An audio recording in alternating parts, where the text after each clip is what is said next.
Late October above 10,000 feet. The kind of dusk that does not fade but hardens. Blue air going iron gray. Frost forming in the notches of green logs. The last light catching a ridgeline already white with snow that had not come down yet, but would. Inside an unfinished rectangle of timber, a woman knelt on frozen ground, scraping the seams of a flour sack with a spoon. Above her, where rafters and a roof should have been, stars were beginning to show. Beside her, on a bed of pine needles, 12 matches wrapped in oilcloth, everything she had left to burn. The wagon was already a quarter-mile down the switchback when Etta Whitcomb looked at the papers in her hand and understood what had happened. Her stepmother had not argued. Her half-brother had not shouted. They had simply loaded the team, closed the tailgate, and left her standing inside four walls with no roof, no door, and no way down the mountain before the road turned to ice. Her father had been dead 9 days. Amos Whitcomb had died under a freight wagon south of Leadville when a brake chain snapped and the rear axle crushed his left leg above the knee. He lived 4 hours. A teamster pressed rags against the wound, and a camp doctor gave him whiskey, but the bone had gone through skin, and the blood would not stop. Amos asked for Etta twice. She was 20 miles north, mending harness at the Whitcomb camp, and by the time the rider found her, her father's body was already on a board in the back of a supply tent. The claim papers, 160 acres of high meadow and timber along the Arkansas headwaters, above 10,000 feet, passed to no one cleanly because Amos had not yet filed final proof. The Homestead Act required residence and improvement before title became secure. He had walls up. He had notches cut. He had started a life and left it open like a wound, and the wound was now Etta's to carry or abandon. Verna Whitcomb, his second wife, wanted the timber rights sold to a Leadville contractor named Spence, who had offered $40 for the standing wood and the use of the wagon road. Rel Whitcomb, Etta's half-brother, wanted the claim abandoned entirely so no one could contest what little was left of the estate. Between them, they decided Etta was the obstacle. She'd come west on her father's word that the claim would be hers. She had no money for return passage to Missouri. She had no relatives east of the river who would take her in, not after her mother's people had disowned the family over Amos's debts. And she would not sign the paper Rel had put in front of her at the freight office 3 days after the funeral, the one that surrendered her interest in her father's improvements for the sum of nothing. So they left her. Etta stood inside an 18 by 20-foot rectangle of green logs stacked 6 courses high. The walls reached roughly 6 feet at the tallest point, less where the logs had been cut uneven. Above the 6th course, open sky. No ridgepole, no rafters, no roof boards, no bark, no canvas stretched across the top. No chinking between the lower courses where Amos had meant to pack moss and clay and hair. No fireplace, only a blackened half-circle of ground where he had burned cook fires against the east wall, the stones smoke-stained but unmortared. No door, just a gap in the south face wide enough for a man to walk through sideways, hung with a torn piece of canvas nailed at the top that caught wind like a sail and let cold pour through underneath. She inventoried what they had left her: a carpet bag with one dress, a wool shawl with a cigarette burn at the hem, and a pair of wool stockings, a dull hatchet with a crack running from the eye to the grip. One small sack of flour. She hefted it and guessed 8 pounds, maybe less. A tin coffee pot with no coffee. 2 blankets, 1 wool, 1 cotton so thin she could read her hand through it in strong light. A bent skillet with a loose handle, and 12 matches wrapped in oilcloth, tucked inside the coffee tin. It was the 23rd of October, 1879. At this elevation, hard winter could arrive in 2 weeks or 2 days, and the difference between those numbers was the difference between a woman who walked out in spring and a body found under snow when the melt came. Orson Vale arrived on the 3rd morning. He came up the wagon road on a brown mule, with a road survey stake lashed across the panniers, a man of 63 years who had driven Army supply wagons from Fort Leavenworth to Fort Garland and back before the war ended and the Army stopped needing his particular talent for finding passable ground in country that did not want to be passed through. Now he oversaw the county road from Leadville south to the pass. He knew every claim on the drainage. He had shared venison with Amos twice, and he had heard from a teamster named Cobb, who stopped at the supply store, that the Whitcomb girl was still on the mountain. He tied the mule to a stump and walked through the canvas gap without announcing himself. Etta was sitting against the east wall with the flour sack open in her lap, scraping the inside seam with a spoon to gather what had settled into the stitching. She looked up, but did not stand. Vale stood in the center of the roofless enclosure and turned a full circle. He looked at the walls, the daylight showing through unchinkled gaps in the third and fourth courses, the places where bark still hung from green logs that had not been peeled.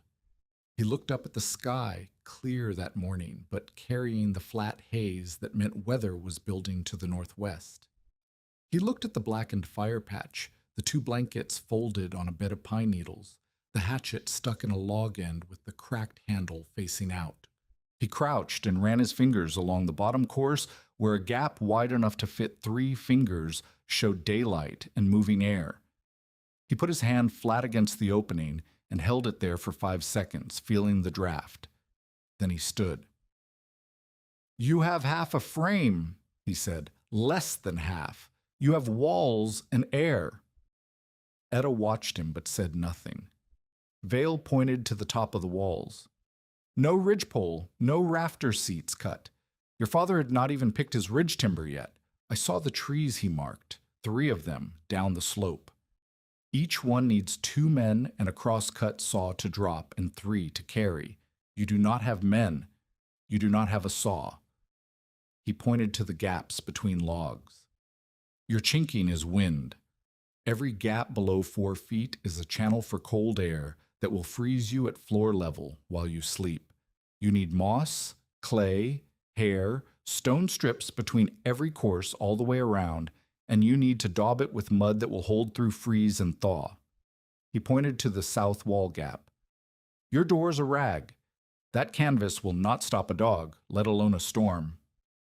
He pointed north, where the ridgeline showed new white along the peaks, a line of snow that had not been there the week before. "Snow sat on that ridge 2 nights ago. It has not come down yet. When it does, it comes with wind. Wind at this elevation does not blow. It pushes. It will go through these gaps like they are not here, and it will fill this enclosure with snow in 1 night because you have nothing to stop it from above." He counted on his fingers as he spoke, and each finger was a verdict. "You need a ridgepole. You need rafters, 8 at minimum, 12 if you want to shed snow instead of catching it. You need boards or limb thatching tight enough to hold a sod layer. You need chinking on every course, all 4 walls. You need a door that closes and seals. You need a fireplace with a draw or a stove, and you have neither. You need fuel. I count 1.5 cords stacked against that wall." He gestured to Amos's unfinished pile. "You need 6 cords minimum to keep a fire from now through April at this altitude. That is 4.5 cords short." He looked at the hatchet. Then he looked at Etta. "With that?" Etta stood. She pulled the hatchet from the log end and held it with the cracked handle visible. "With this. You cannot fell the trees you need with a hatchet. Even if you could, you cannot split rounds into fuel without a wedge and a maul. Even if you had those, one woman cannot notch, lift, and seat a ridgepole. Even if God himself came down and sat the ridgepole for you, you do not have boards for roof decking, and you do not have time to split shakes." He stopped. He rubbed the back of his neck. He was not a cruel man. She could see the calculation behind his eyes. the weighing of truth against kindness, and truth winning because kindness at this elevation could kill. Your father was a strong man with a good axe, and he had a team of horses, and he still did not finish before he died. You cannot do what he could not do, not in 10 days, not alone. I am not leaving, Etta said. I did not say leave. He squared himself to her. I said you cannot finish this cabin. Those are different facts. One is a choice. The other is arithmetic. He left her a stub of tallow candle and a handful of dried venison wrapped in a scrap of hide from his saddlebag. He told her the wagon road would stay passable another week, maybe 2 if weather held, and that if she changed her mind about walking down to Leadville, she should leave before first heavy snow blocked the switchback. After that, the road would not open again until spring. He mounted the mule. He rode down the road. He did not look back. Etta ate the venison standing up, one strip at a time, chewing slow to make it last.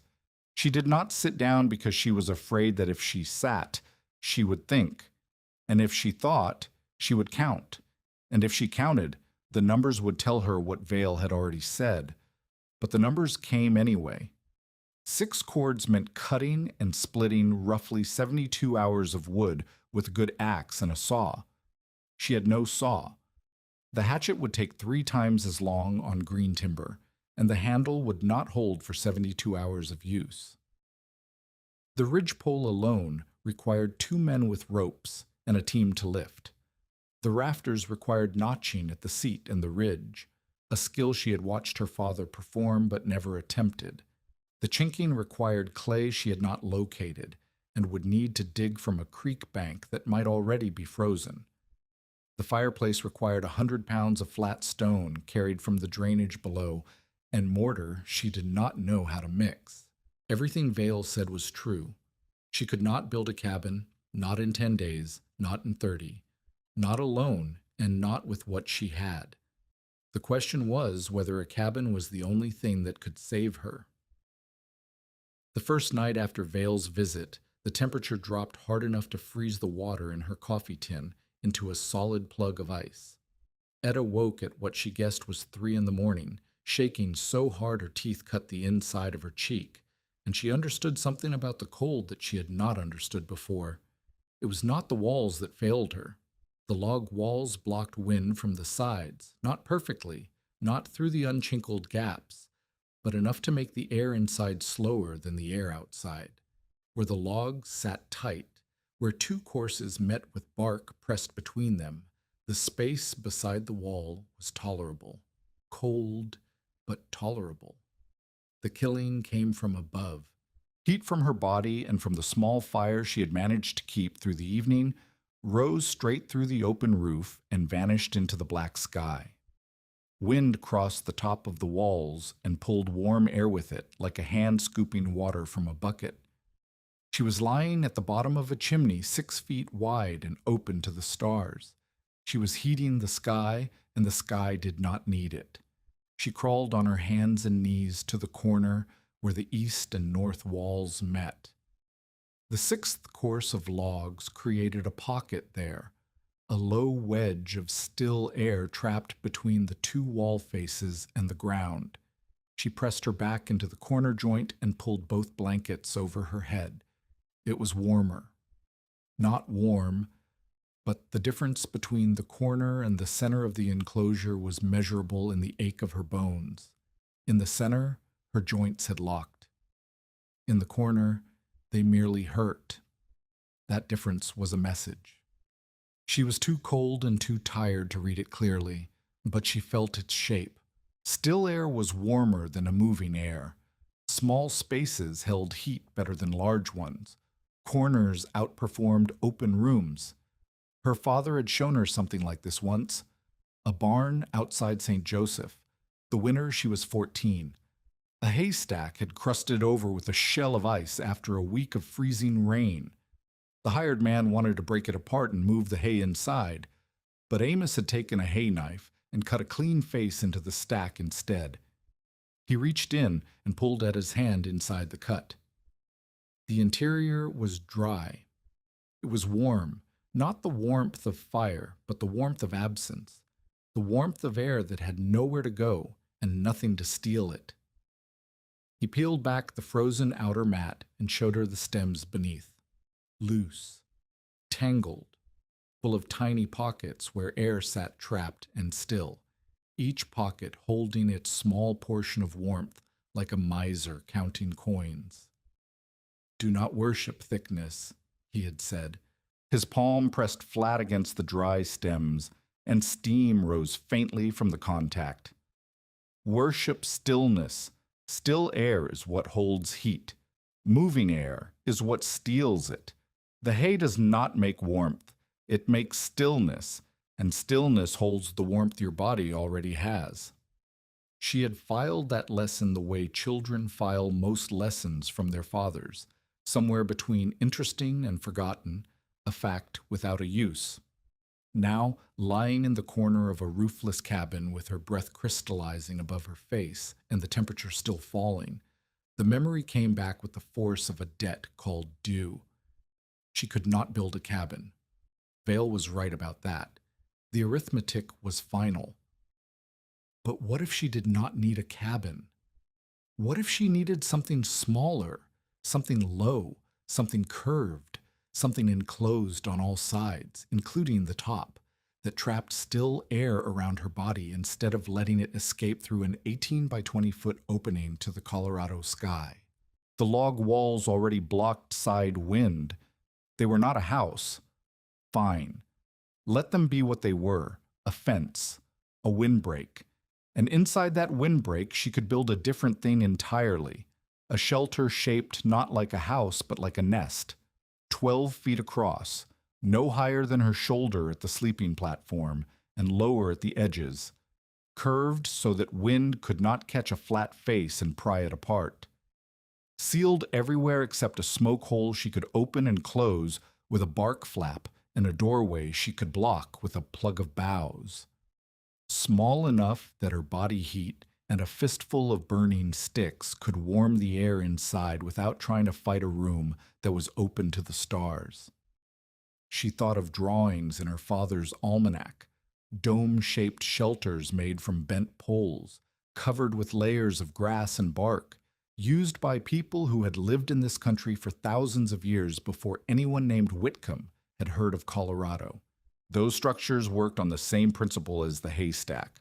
Not thickness, stillness, layers of material, trapping layers of air, each layer slowing the movement of heat, each pocket holding its share. The design assembled itself in the dark. She would cut flexible saplings, willow from the creek bottom, young aspen from the north slope, thin lodgepole from the ridge timber. She would drive the butt ends into a shallow circular trench scraped inside the cabin walls. She would bend the tops inward and lash them where they crossed with rawhide strips. She would weave thinner wands horizontally through the ribs to hold the shape. Then she would layer. Green pine and spruce boughs from bottom to top, each course overlapping the one below like feathers on a bird. Needles pointing downward so water would shed outward. Between the bough courses, she would pack dry duff, dead needles, shredded bark, dried grass, anything fibrous that trapped still air. The thicker the duff layer, the more pockets, the more stillness, the more warmth held. The log walls would take the wind, the dome would hold the heat. She would not try to warm an 18 by 20 room open to the sky. She would warm a 12-foot circle no taller than her chin. The math changed, not from impossible to easy, not from death to safety, but from impossible to maybe. And maybe was enough to stand up for. She did not sleep again that night. She sat in the corner with the blankets pulled to her chin and planned. And when gray light crept over the eastern ridge and the stars faded to nothing, she picked up the hatchet and walked into the timber. Lida Furch found her that afternoon. Lida was 41, a widow who hauled laundry from the mining camps along the road in a handcart with one bad wheel. She washed in creek water, dried on brush lines, folded on flat rocks, and delivered for 15 cents a bundle. She had buried her husband, Piet, 2 winters back when he froze in a half-finished cabin on the next drainage, a cabin with a roof, a door, and a stove, none of which had saved him when the chimney pipe cracked and filled the room with smoke, and he chose cold over choking, and walked outside in his underclothes and sat down and never stood up. Lida knew what winter did to shelters and to the people inside them. She stopped at the Whitcomb claim because she saw saplings stacked against the outside of the log walls. 30 or more, green, thumb to wrist thick, stripped of branches and cut to roughly uniform lengths. Inside the enclosure, a young woman knelt in the dirt, scraping a shallow circular trench with the flat of a hatchet blade, her hands black with soil and pine pitch. Lida leaned on the wall gap and watched. Etta had driven 6 sapling butts into the trench along the north curve and was bending the first one inward, hauling the thin top toward the center of the circle where it would cross the opposite pole. "What are you building?" Lida asked. "A roof," Etta said. She did not look up. Lida studied the saplings. She studied the trench. She studied the 12-foot circle scratched in the ground inside the log walls, the 6 poles already seated and leaning, the rawhide strips soaking in a tin of creek water. "That is not a roof," she said. "That is brush-shaped like a bowl. It is a shelter inside a shelter." Etta tied a wet rawhide strip around the crossing point of 2 poles and pulled it tight. "The walls stop wind? This stops heat from leaving. Brush does not stop heat. Still air stops heat. The brush traps still air." Lida shook her head. She had not come to argue with a 21-year-old girl about physics. She had come because the creek was close and her handcart was heavy, but she could not walk away without saying what she knew. "Brush is for kindling, not roofing. Snow melt will drip through every gap you leave. The weight of wet snow will crush those saplings before Christmas. And smoke, you burn a fire under that thing. The smoke has nowhere to go. You will choke before cold gets a chance at you." "I will layer the boughs like shingles," Etta said, "needles pointing down, duff packed between layers to absorb melt before it reaches the interior, and the smoke hole draws if the fire has a low air inlet at the doorway, cold air in at the bottom, warm air, and smoke out at the top." "Says who?" Lida's voice carried the flat patience of a woman who had cleaned soot from a dead man's nostrils. Etta stopped working. She looked at Lida for the first time since the conversation started. "The corner of these walls," she said, "the corner where 2 walls meet and the air sits still. I slept there and lived. The open center nearly killed me. I'm building a room made entirely of corners. Every part of it will be still air-trapped inside still air." Lida looked at the hatchet handle, cracked from eye to grip. She looked at Etta's hands, raw pink blisters forming on both palms, the right wrist already swelling where pine pitch had burned the skin. She looked at the flour sack, lighter than it should have been. She looked at the sky, which had taken on the flat gray weight of a system building beyond the ridge. "You are going to die up here," Lida said, not with cruelty, with the exhaustion of someone who had watched the mountains win and did not want to watch again. "Maybe," Etta said. She picked up the next sapling and began bending it into the frame, but not sitting still. Lida left without offering help.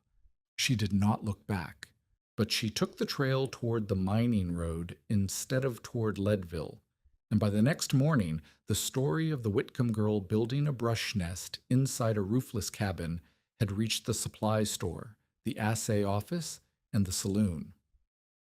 Rel Whitcomb came back up the mountain 4 days after he had left it. He brought 2 freight hands, Garza and Polk, big men who hauled timber for the Leadville mines and who owed Rel either favors or wages he had not paid. They rode into the clearing at mid-morning and found something that had not been there when they left. Inside the log walls, a dome of bent saplings rose to shoulder height. The south half was covered, green spruce boughs layered in overlapping courses, dark and dense and smelling sharp enough to cut through the cold air. The north half was still bare ribs, white saplings crossing in a lattice that looked both fragile and deliberate. Etta was on her knees weaving horizontal wands through the north side frame, her hands dark with pitch and soil, her wool shawl torn at the shoulder where a branch had snagged it. Rel dismounted and walked through the wall gap without speaking. He circled the dome slowly, the way a man circles something he does not understand and instinctively dislikes. He put his hand on a covered section and pushed. The boughs compressed, but the frame held. He looked up at the open roof of the log enclosure, sky, as always, and then back at the dome beneath it. "What is this?" he said. "My home," Etta said. Rel laughed. The sound bounced off the log walls and came back flat. "Your home. 4 walls and a brush pile." "Etta, no judge in this territory will call this residence. You know that."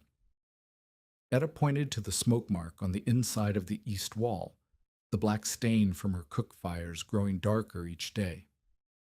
"I cook here. I sleep here. I am improving the land my father claimed. That is what the law asks. The law asks for a dwelling." Rel stepped closer to the dome. "A structure, a roof over your head, not," he gestured at the boughs. "Not this? This is what a rabbit builds when it hears a hawk. It has walls, it has a covering, it has a fire pit and a sleeping place and a door." Etta did not raise her voice. She had learned from her father that volume was weakness. Quiet was the sound of a person who did not need you to believe them. Rel reached into his coat and produced a folded paper, the same one she had refused at the freight office, or one enough like it. "Sign this. I'll take you down to Leadville tonight. You stay at the boarding house on Chestnut Street until spring. I will pay for it. You give up your interest in the claim, and you walk away warm, fed, and alive." Etta did not reach for the paper. "You need me off this land before winter. If I am not in residence when the snow comes, you file with the land office that I abandoned my father's claim. Then the improvements revert. Then you sell the timber to Spence." Rel's jaw tightened. He had not expected her to lay the mechanism out so plainly. "I am trying to save your life."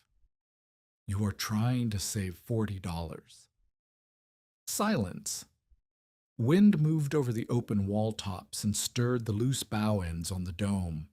One of the freight hands, Garza, shifted in his saddle and looked away. Polk stared straight ahead with the expression of a man who wanted to be elsewhere. Rel folded the paper and returned it to his coat. His face had gone from false concern to something harder. He walked to the chopping block near the west wall, where Amos's splitting wedge sat buried in a pine stump.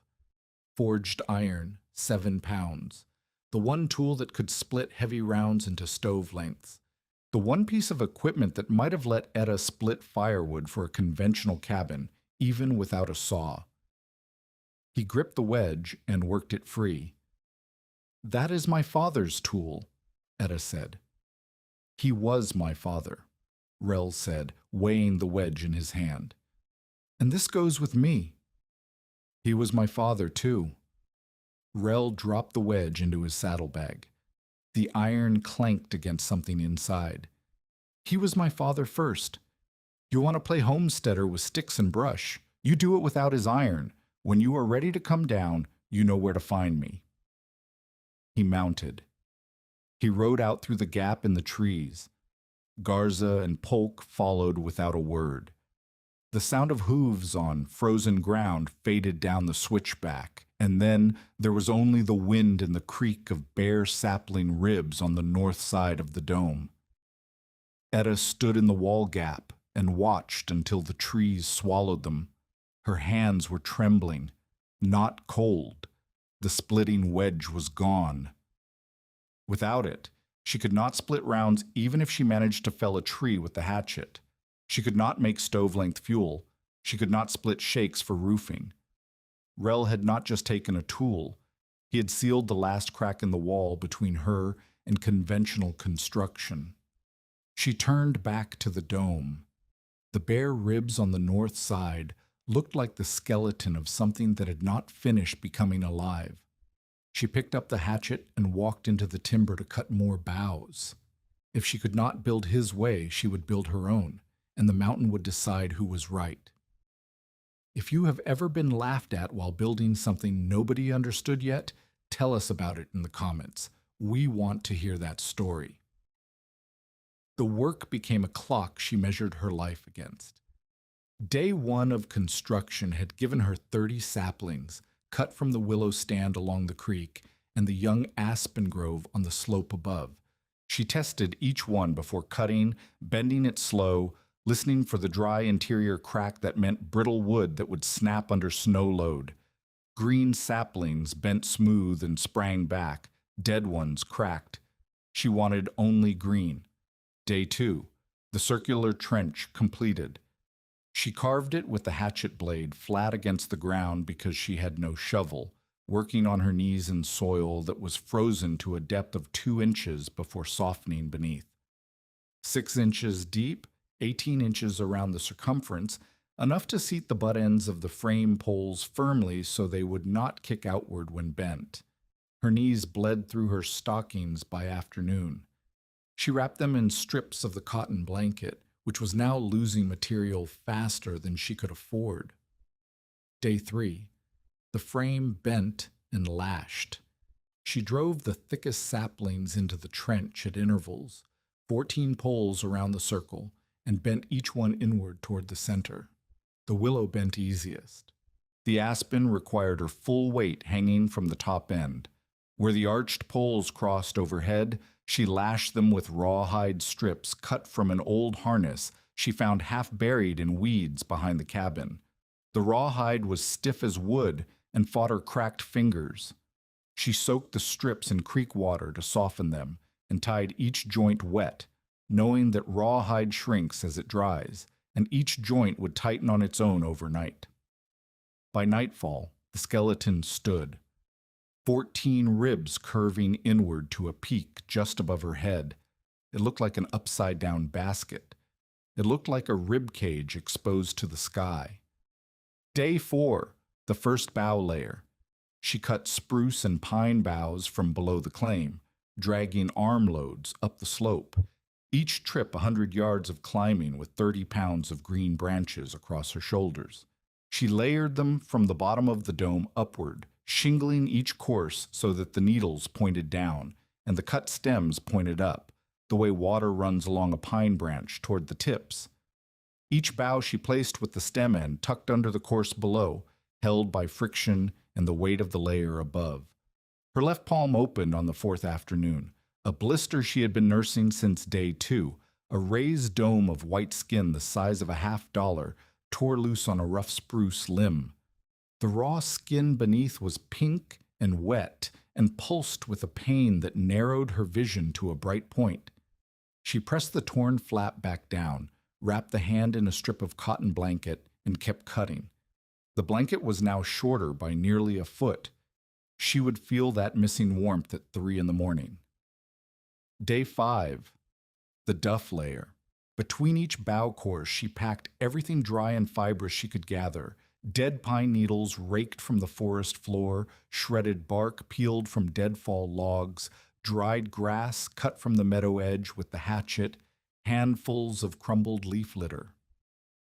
This was the insulation, the layer that would trap still air in 10,000 tiny pockets, the way her father's haystack had trapped warmth inside its frozen shell. She packed it by hand, pressing it between the shingled boughs until each section was 4 to 6 inches thick and springy beneath her palm. A pine pitch burn on her right wrist had turned the skin red and tight.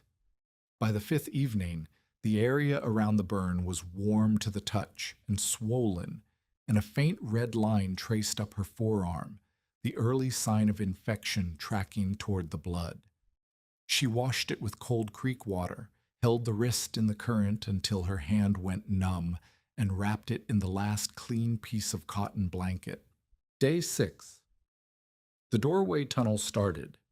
She framed it with 4 stout poles set in a rectangle, 3 feet long, 2 feet wide, angled to face southeast, away from the prevailing wind that came off the ridge from the northwest.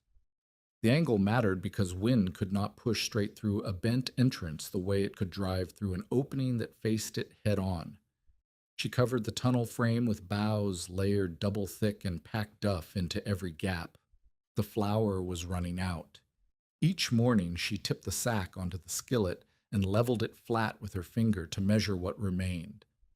6 days into construction, she had perhaps 4 days of flour left if she mixed 2 spoonfuls with creek water twice a day, morning and night, and ate nothing else. Her ribs showed beneath her skin when she bent forward. Her vision dimmed at the edges when she stood too quickly after kneeling. Hunger was not a feeling anymore. It was a companion that followed her between the timber and the dome and back again, silent but present, growing heavier each day. The sky did not care about her schedule. The ridge to the north showed more white each morning, the snow line creeping down from the peaks like a slow tide. The creek ran slower as ice thickened along the banks, and each morning the skin of ice reached a little further toward the center.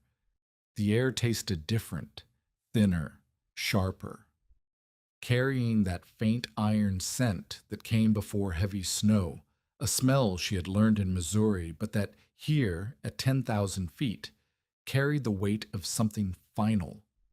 7 saplings still needed seeding and bending on the north side. The smoke hole was uncut. The bark flap for the smoke hole was unmade.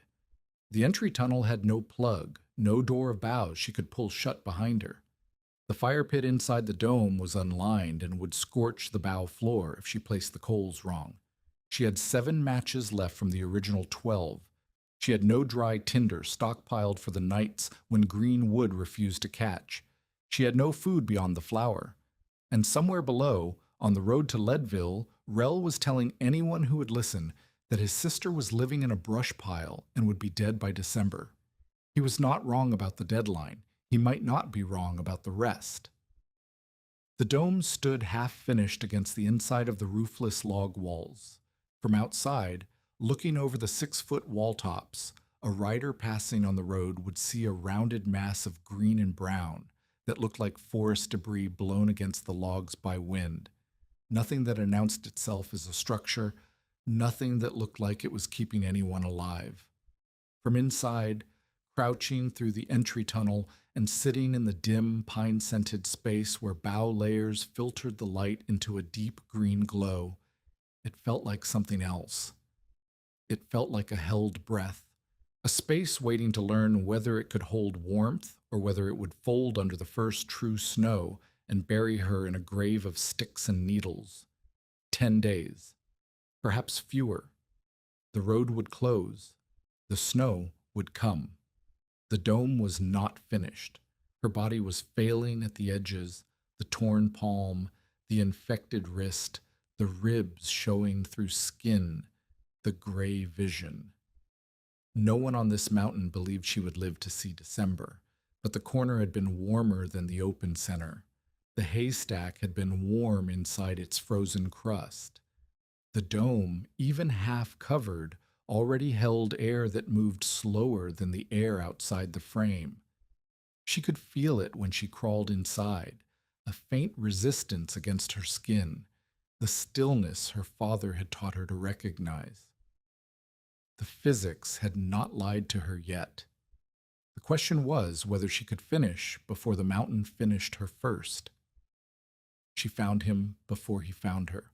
On the 8th day of construction, Etta was stripping boughs from a downed spruce below the claim when she heard a branch crack uphill and to the east, not the crack of wind stress, which was sharp and dry, but the soft, wet snap of weight on green wood. She froze with the hatchet raised and turned her head slowly. A man stood 60 yards up the slope among the lodgepole, motionless except for the breath steaming from his nose. He wore a hide coat blackened with grease and age, canvas trousers patched at both knees, and a wool cap pulled low over ears that stuck out like handles on a jug. He carried a long rifle in the crook of his left arm and had a pack frame on his back loaded with what looked like rolled hides and a coil of rope. He was watching her the way a man watches an animal he has not yet decided to approach, still, patient, measuring. Etta raised the hatchet higher. "I see you," she said. The man did not move. He looked at the hatchet, then at the bough pile, then at the saplings leaning against the log walls visible above her through the timber. He looked for a long time at the dome shape rising inside those walls. "You test the wood before you cut it," he said. His voice was rough and unhurried, the voice of a man who spent more days silent than speaking. "I bend it first. If it cracks inside, it is dead, and it will snap under load." "Who taught you that?" "Nobody. The first 3 saplings I cut were dead, and they broke when I bent them. The 4th was green, and it held." The man shifted his weight. Something in his face changed, not a smile, but a loosening, the way tension leaves a rope when you stop pulling. "My name is Asa Bellamy," he said. "I have a camp on the drainage above yours. I have been watching your smoke for 4 days and trying to decide whether you were a fool or something else." "Which did you decide?" "I have not decided yet." He came down the slope in a slow, deliberate walk, placing each foot with the care of a man who had learned that careless steps cost ankles. Up close, he was older than she had guessed from a distance, 52, maybe 55, with deep lines cut into skin weathered to the color of old saddle leather. His hands were enormous and scarred across every knuckle. He smelled like wood smoke, animal fat, and cold air. He stopped 10 feet from her and looked up toward the claim. "That dome inside those walls, you built that." "I am building it. It is not finished." "What is it?" "A shelter. The walls stop wind. The dome traps still air. Still air holds heat." Asa Bellamy studied her face the way he had studied her from the timber, measuring, weighing, deciding. Then he set his pack frame against a tree and walked up the slope toward the claim without asking permission. Etta followed with the hatchet still in her hand. He ducked through the wall gap and stood inside the log enclosure. The dome filled most of the interior, a rounded mass of layered boughs and duff rising to shoulder height, the entry tunnel facing southeast, the north side still showing bare ribs where Etta had not yet finished the covering. Asa walked around the dome once, slowly. He crouched and looked at the base where sapling butts sat in the trench. He put his hand flat against the bow layer on the south side and pressed. The frame held. He leaned close and sniffed the duff layer between courses. Then he did something Etta did not expect. He reached up to the covered section and lifted a bough from the third course gently, the way a man lifts a bandage to check a wound, and looked at the way the needles lay. "Wrong," he said. Etta felt something tighten in her chest. "What is wrong?" "Your needles point up on this course. On the 2 below, they point down. You switched direction and did not notice." He held the bough so she could see the stem end and the needle end. "Water follows the stem. When needles point up, melt runs inward along the stem and drips through the gap at the butt end. When needles point down, melt runs outward to the tips and sheds off." He turned the bough over. "Like feathers on a bird. Every feather points the same direction. The bird does not get wet because water has only one way to go away. He replaced the bough and looked at her. You had the right idea on the first two courses. You lost it when you got tired. Etta looked at the third course. He was right. She had been working in fading light on the fourth evening, her hands cramping, her vision blurring from hunger, and she had laid an entire course with the stems reversed. Every bough on that course was a channel funneling snow melt into the interior instead of shedding it outward. Fix it now, Asa said, before you finish the north side. If you cover wrong courses with right ones, the melt will still find the channels underneath, and you will wake up wet, and wet kills faster than cold. He did not offer to fix it for her. He watched while she pulled each reversed bough, turned it, and relaid it with the needles down. It took an hour. He stood with his arms folded and said nothing until she had finished. Better, he said. Then he left. He came back the next morning. Etta was building the fire pit, a shallow ring of stones she had carried from the creek bed, each one flat enough to contain coals without rolling. She had placed the pit off-center inside the dome, closer to the entry tunnel where the low doorway would feed air to the flames. Asa crouched at the tunnel entrance and watched. After a while, he said, "Your fire will smoke." "I know. The smoke hole will draw it out." "The smoke hole will draw if the air comes in cold and low and goes out warm and high. Right now your doorway is the same height as your fire.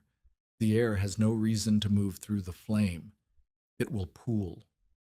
He pulled his knife from his belt, a heavy blade, horn-handled, sharp enough to catch light, and cut a notch in the bottom of the doorway frame, 6 inches wide and 4 inches high.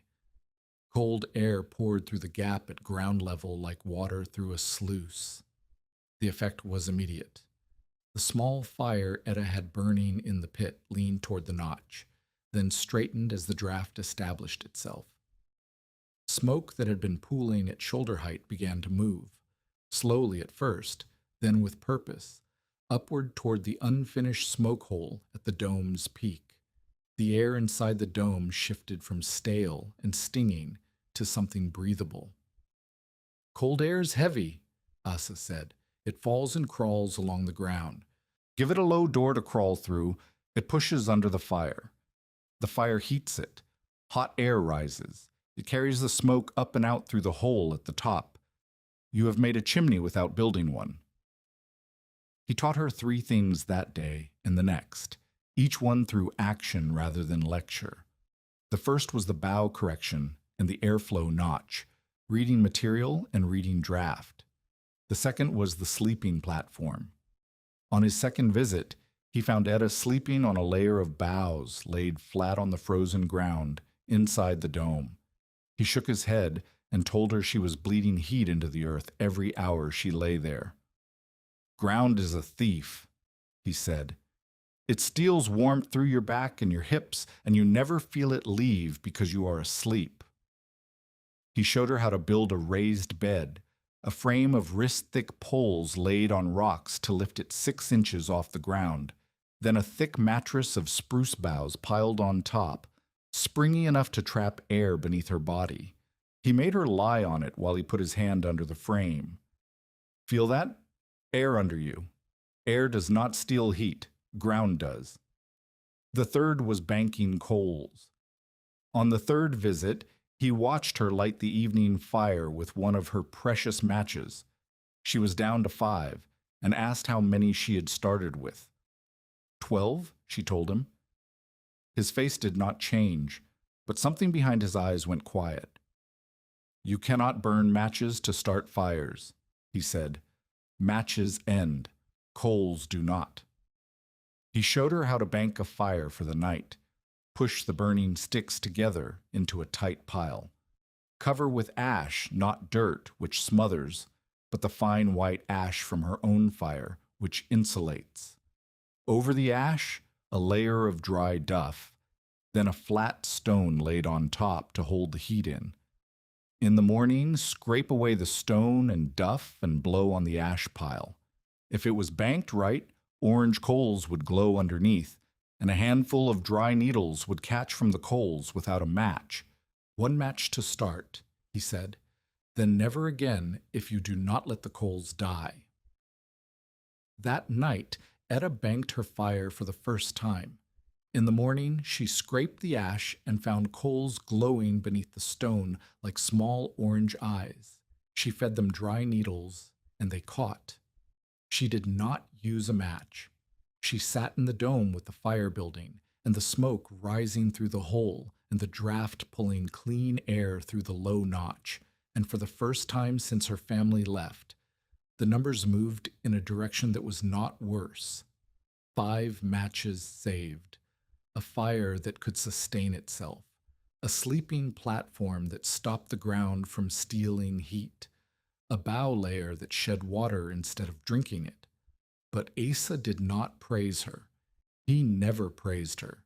He came, he corrected, he showed, and he left. Etta did not know whether he respected her or pitied her, and she did not ask. What she knew was that each thing he taught worked, and each thing he taught was something she would not have learned alone before the snow killed her.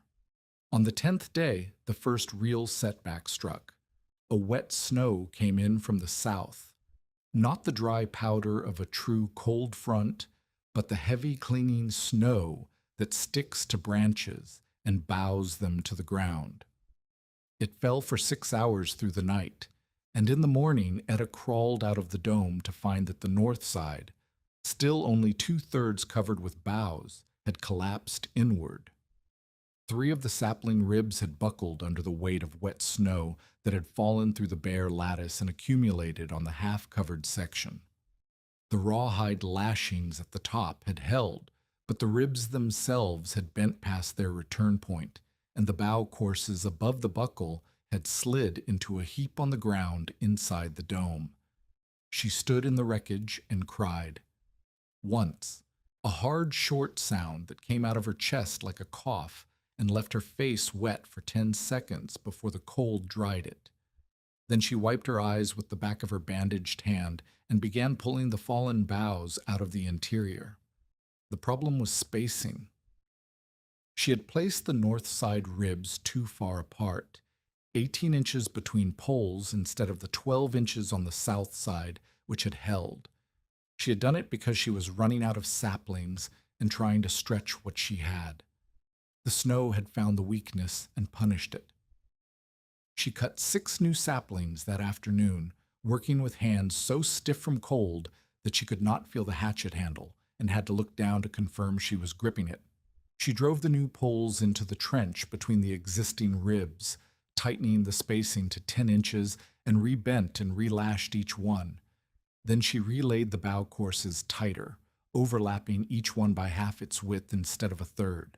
The north side would be thicker than the south now, which was not ideal but was better than collapsed. The work cost her a full day. A day she did not have. Her wrist had worsened. The red line tracking up her forearm was wider now, and the skin around the pine pitch burn had gone from red to a dark, angry purple. She soaked it in creek water cold enough to numb her hand to the elbow, and the cold drove the swelling down for a few hours, but by evening it returned. She did not know what would happen if the infection reached her blood. She knew what would happen if she stopped working. Lita Furch returned on the 12th day. She came up the trail with her handcart and stopped outside the wall gap. She did not come in. She stood in the cold and held out a sack, rough burlap, stained and fraying, the kind used to bag grain or ore dust. "Found it ruined behind the assay office," Lida said. "Nobody wanted it." Etta took the sack. It was not ruined. It was stained, and it smelled like rock dust, but the weave was tight and the fabric was whole. It was enough to make a door plug for the entry tunnel, something to block the opening when she was inside, holding heat in and wind out. "Thank you," Etta said. Lida shook her head. "I am not helping you. I am clearing my conscience so that when you die, I can say I brought you something. But she looked at the dome, now nearly complete, the north side rebuilt with tighter rib spacing, the bow layers dense and dark, and something shifted in her expression. Not belief, not approval, just the faint disturbance of a woman seeing something she had not expected. The smoke comes out the top, Lyda said, looking at the thin gray line rising from the dome's peak. It draws, Etta said. Lyda said nothing more. She left the handcart path and walked down the trail, and Etta stood holding the burlap sack and wondering whether a woman who said she was clearing her conscience was also a woman who was beginning to doubt her own certainty. By the end of the second week, mid-November, by Etta's count, the dome was complete enough to live inside. The smoke hole worked. The draft through the low notch pulled air across the fire and carried smoke upward and out through the gap, which she could open wide with a stick or close to a slit with a bark flap weighted by a stone. The entry tunnel had a door now, the burlap sack stuffed with dry needles and wedged into the opening, dense enough to block wind and light enough to pull free from inside. The sleeping platform kept her off the frozen ground. The banked coals lasted through the night. The bow layers shed the light snows that had come twice since the collapse. The duff insulation between courses trapped enough still air that the interior of the dome, even without a fire, was measurably warmer than the open space between the dome and the log walls. She tested it. She placed a tin cup of creek water on the ground outside the dome, in the open space between the bow wall and the log enclosure. She placed another cup inside the dome, near the sleeping platform. She let both sit overnight with no fire burning. By morning, the outer cup had frozen solid, a plug of white ice with a crack down the center. The inner cup had only a skin of ice at the edges, thin enough to break with her finger. The water beneath was cold, but liquid. The difference was not comfort. It was survival measured in degrees. The dome did not make warmth. It held the warmth her body and her fire already produced and refused to let it leave. Asa came that afternoon, and she showed him the two cups. He looked at the frozen one and the liquid one, and nodded once, the way a man nods when a tool he has been testing finally holds an edge. "That buys you hours," he said. "Not a winter. What else does it need? The gap between your log walls and the ground is still open on the north and east sides. Wind comes under the walls and circles through the space between the walls and the dome. That moving air strips heat from the dome's outer surface. You need to seal the base of the log walls. Mud, moss, duff, stones, whatever you can pack into the gaps." Etta spent 2 days on the chinking. She carried mud from the creek bank in the coffee tin, thick gray clay that froze on her hands as she packed it into the gaps between the lowest log course and the ground. Where the gaps were wider than her fist, she stuffed moss and dry grass in first, then sealed over with mud. She chinked the south and west walls where the gaps were smallest, then moved to the north and east where the logs sat on uneven ground and the gaps ran as wide as a man's boot. Orson Vale found her on her knees on the east side, pressing mud into a gap with both hands, her fingers blue to the second knuckle. He stood over her and said nothing for a long time. He looked at the dome visible through the wall gap, complete now, dark with layered boughs, smoke rising from the hole at the peak. He looked at the chinking on the south wall, already hardening in the cold. He looked at the entry tunnel angled away from the wind. "Clever," he said finally. Etta did not look up. But clever shelters kill people when they get wet. Your first 3-day storm will load those boughs with snow. Melt will drip at the smoke hole where the heat is greatest. And if heavy snow blocks your entry tunnel and you cannot clear it from inside, you suffocate. Etta sat back on her heels. Her hands were shaking, cold, exhaustion, and something else. Anger, maybe. She had rebuilt the collapsed section. She had corrected the bow direction. She had learned to bank coals and build a raised bed and read the draft.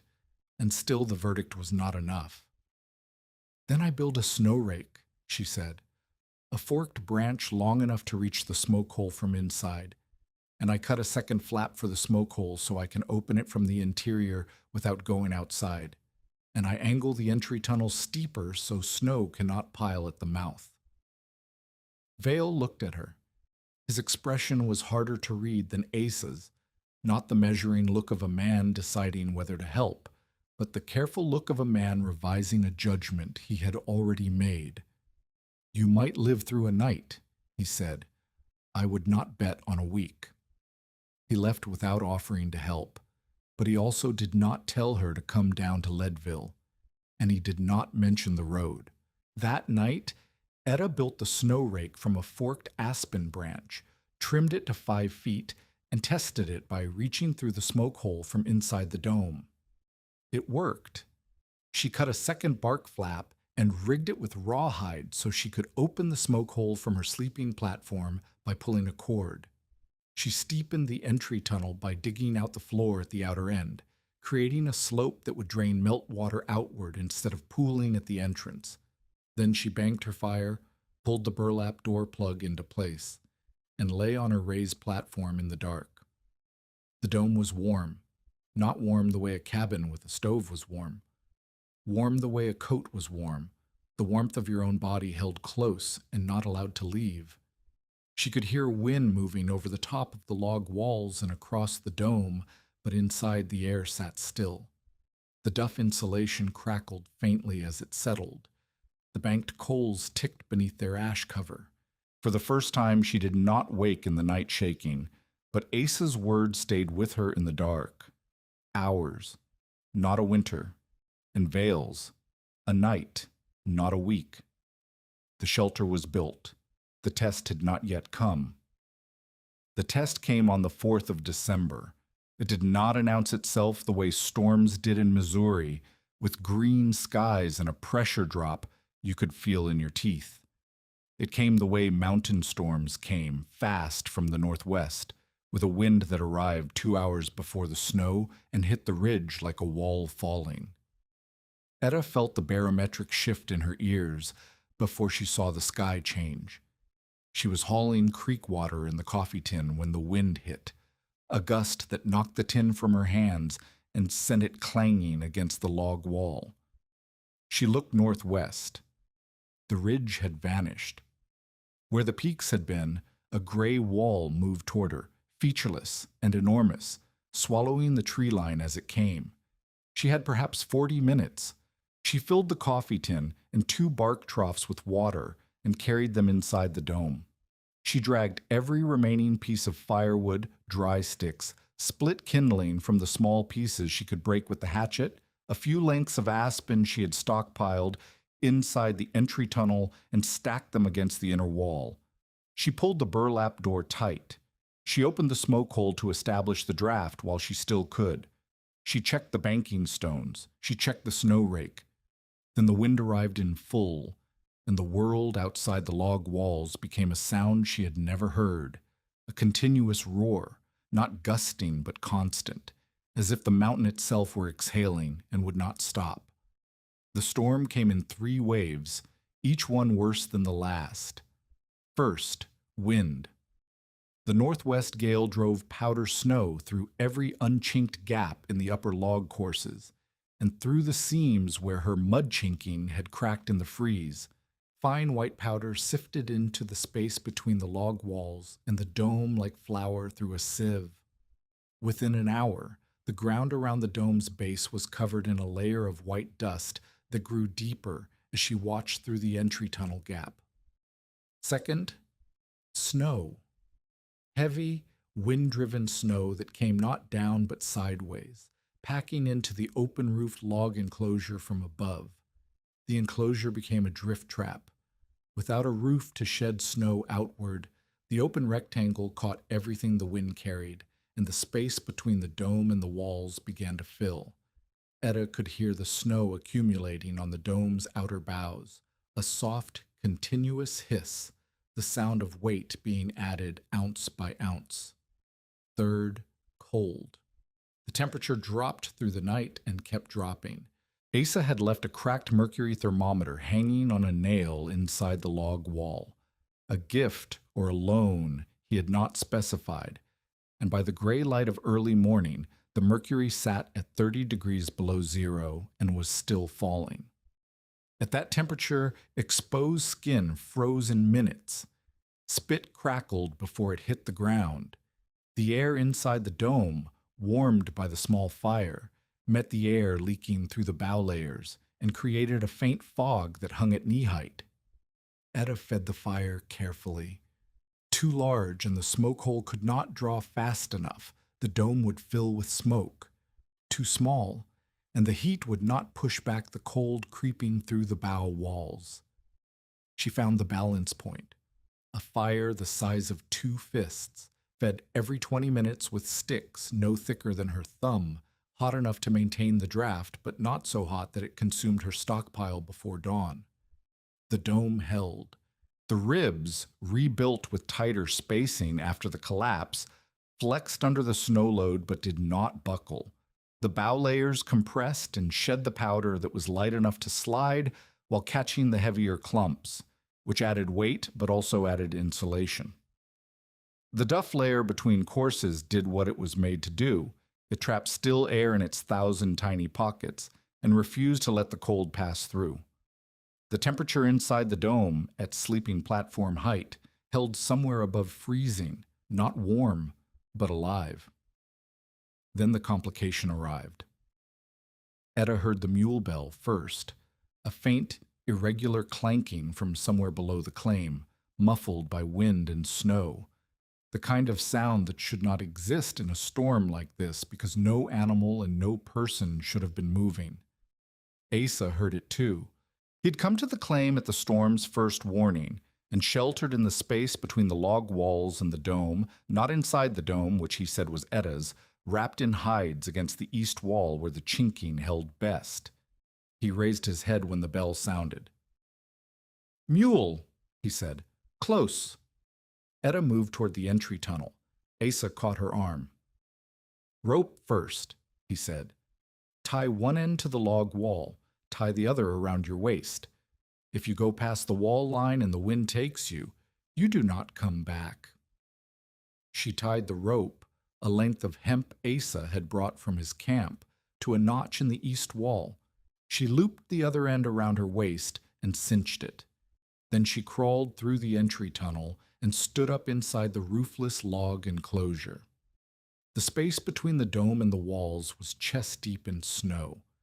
Wind screamed over the wall tops. Snow drove horizontally into her face, and she could not see the south wall gap 15 feet away. She waded through the drift, the rope paying out behind her, until she reached the gap and looked out. A mule stood 30 yards down the trail, turned sideways to the wind, its head down and its bell clanking with each shudder.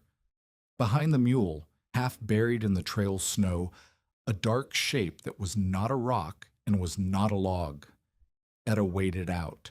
The wind nearly took her off her feet twice before she reached the shape. It was a boy, 16, maybe 17, thin-faced and blue-lipped, wearing a canvas coat soaked through and frozen stiff at the shoulders. He had a sack of oats clutched against his chest with both arms, the way a drowning man clutches a timber. His eyes were open, but he did not see her. He did not react when she shook his shoulder. She could feel that his body was shaking, but only faintly, a deep, slow tremor that was worse than violent shivering because it meant his body was running out of fuel to burn. Tomas, Lida Furch's nephew. She had seen him once at the supplies store carrying wash bundles for his aunt. He had been trying to bring oats from a nearby camp, 3 miles in good weather, a death sentence in this storm. She grabbed him under the arms and pulled. He was heavier than she expected, or she was weaker. The snow fought her. The wind pushed her sideways. The rope at her waist went taut, and she used it as a guide, pulling herself and Thomas back toward the wall gap, hand over hand, while the mule bell faded behind them. Asa met her inside the walls. Together they dragged Thomas through the drift to the dome's entry tunnel. And there, Etta faced the choice that would decide whether this shelter was a thing that worked or a theory that had killed 3 people instead of 1. The entry tunnel was 2 feet wide. Thomas was broader than that across the shoulders. To get him inside, she would have to cut the lashing on one side of the tunnel frame and peel back the bow covering, opening a gap in the dome's insulation wide enough to drag a body through. Every inch of that opening was heat lost.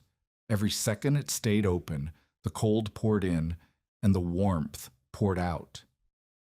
If you are invested in this story, subscribe and stay with us, because what happens next decides who walks out of that storm. She cut the lashings. Asa pulled Thomas through the widened gap, while Etta held the boughs apart.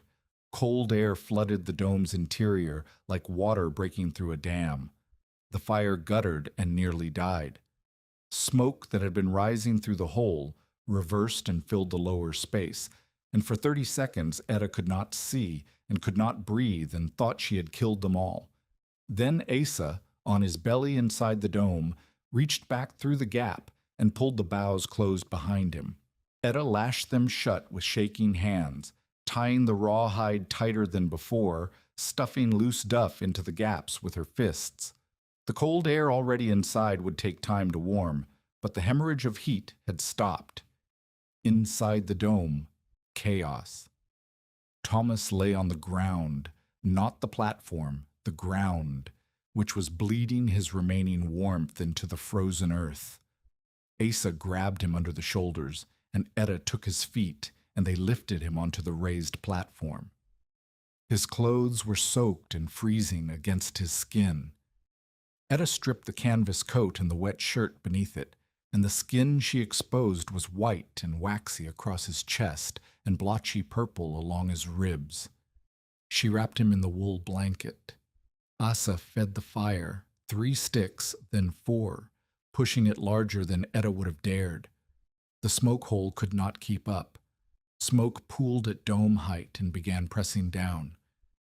Etta grabbed the snow rake and punched through the bark flap at the smoke hole, widening it. Cold air sluiced down through the gap. The draft reestablished. Smoke rose.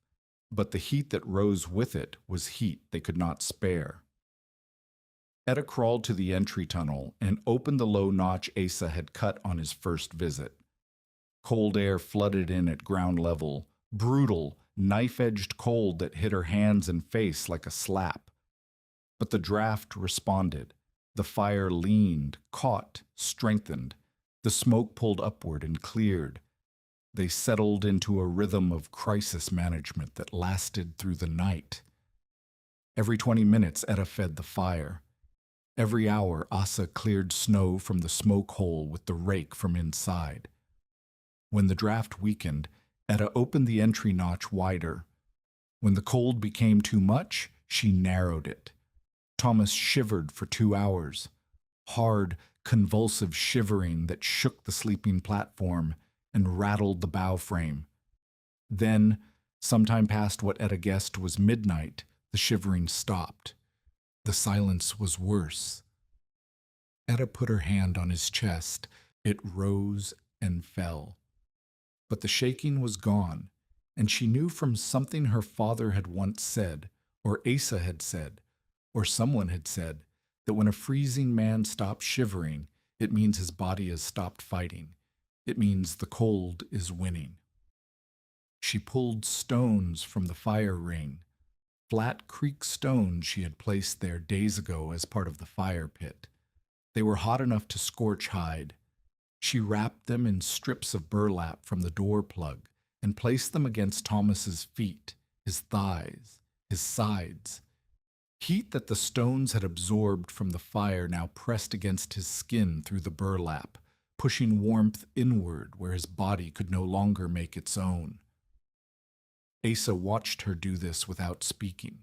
When she was done, he reached over and adjusted one of the stones so it sat against the boy's lower back, where the kidneys were. Warm the blood, he said. The blood carries heat to the rest. Outside the dome, outside the log walls, the storm had become something beyond weather. It was a sound and a pressure, a living weight that pressed against every surface and found every gap. Snow had filled the space between the dome and the log walls to the top of the sixth course. The log enclosure was buried. The dome sat inside it like a seed inside a shell, and the only proof of life was the thin line of smoke rising from the peak, shredded by wind the instant it cleared the bow layer.